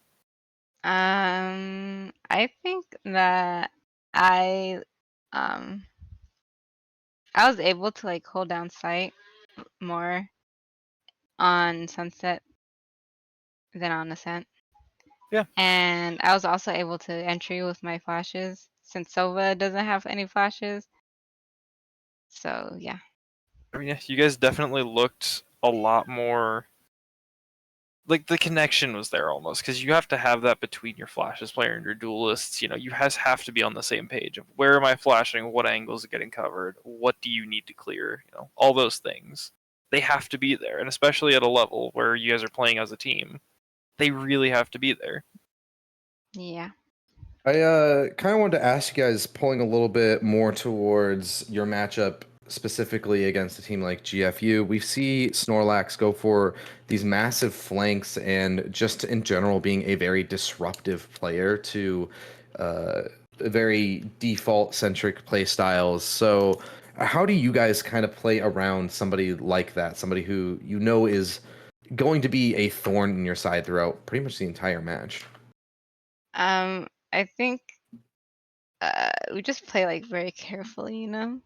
We try to like calm as much as we can and try not to make like rash decisions and make sure everyone's on the same page. And yeah. I mean, yeah, very key, important quality to any team is that ability to have you guys to be together, even maybe when you're not thinking the same way, you guys can still understand each other. And I honestly kind of wanted to touch on that. What do you guys really think of, like, when you guys, something happens on Ascent, it doesn't quite work out so well. What did you guys do between Ascent and Sunset to really reset and come back to the map? Was it just a couple minutes of silence? Was it, hey, let's reset, take this, we have a new smokes player, so let's see what we can do, Or was it just yelling at each other completely like headless chickens for 5 minutes until somebody says enough is enough and we need to reset? Definitely not the last part. But for me, I think I just like stood up for my share and like walked around. And I think we really like focus on the agents that we wanted to play and that we were comfortable playing. And we kind of thought about like some plays we could do with the agents that we chose. But yeah, I don't know about the rest of the girls though. I mean, in terms of resetting your guys' mentality, there's only so many times that you guys can do this. My last question for you guys is just sort of, how do you guys feel about going into or performing in a match like this where it's more of an endurance test than anything? We saw map 1 go to overtime. Map 2, yeah, was a lot shorter, but then map 3, once again, it went all 24 rounds of regulation. How confident are you in your team to hold up in these real tests of endurance? I think we're pretty confident. I think everyone has the patience to go out, like to play at all rounds, and I don't think it's an issue for us, like playing for a while. Yeah, I mean, it certainly seemed to not be that much of an issue for you guys. Maybe GFU, it's a bit of a different story. Not quite able to best you guys on Sunset, even though it was going all the distance of regulation. As for us, congratulations, Towels, on a victory here, going 2-2 in the league. Certainly is going to be feeling good for you guys today. For us, that'll be all, though. Tonight, we are going to be calling it here. Thank you, everybody, for tuning in, and we'll catch you guys next time. Okay, thank you.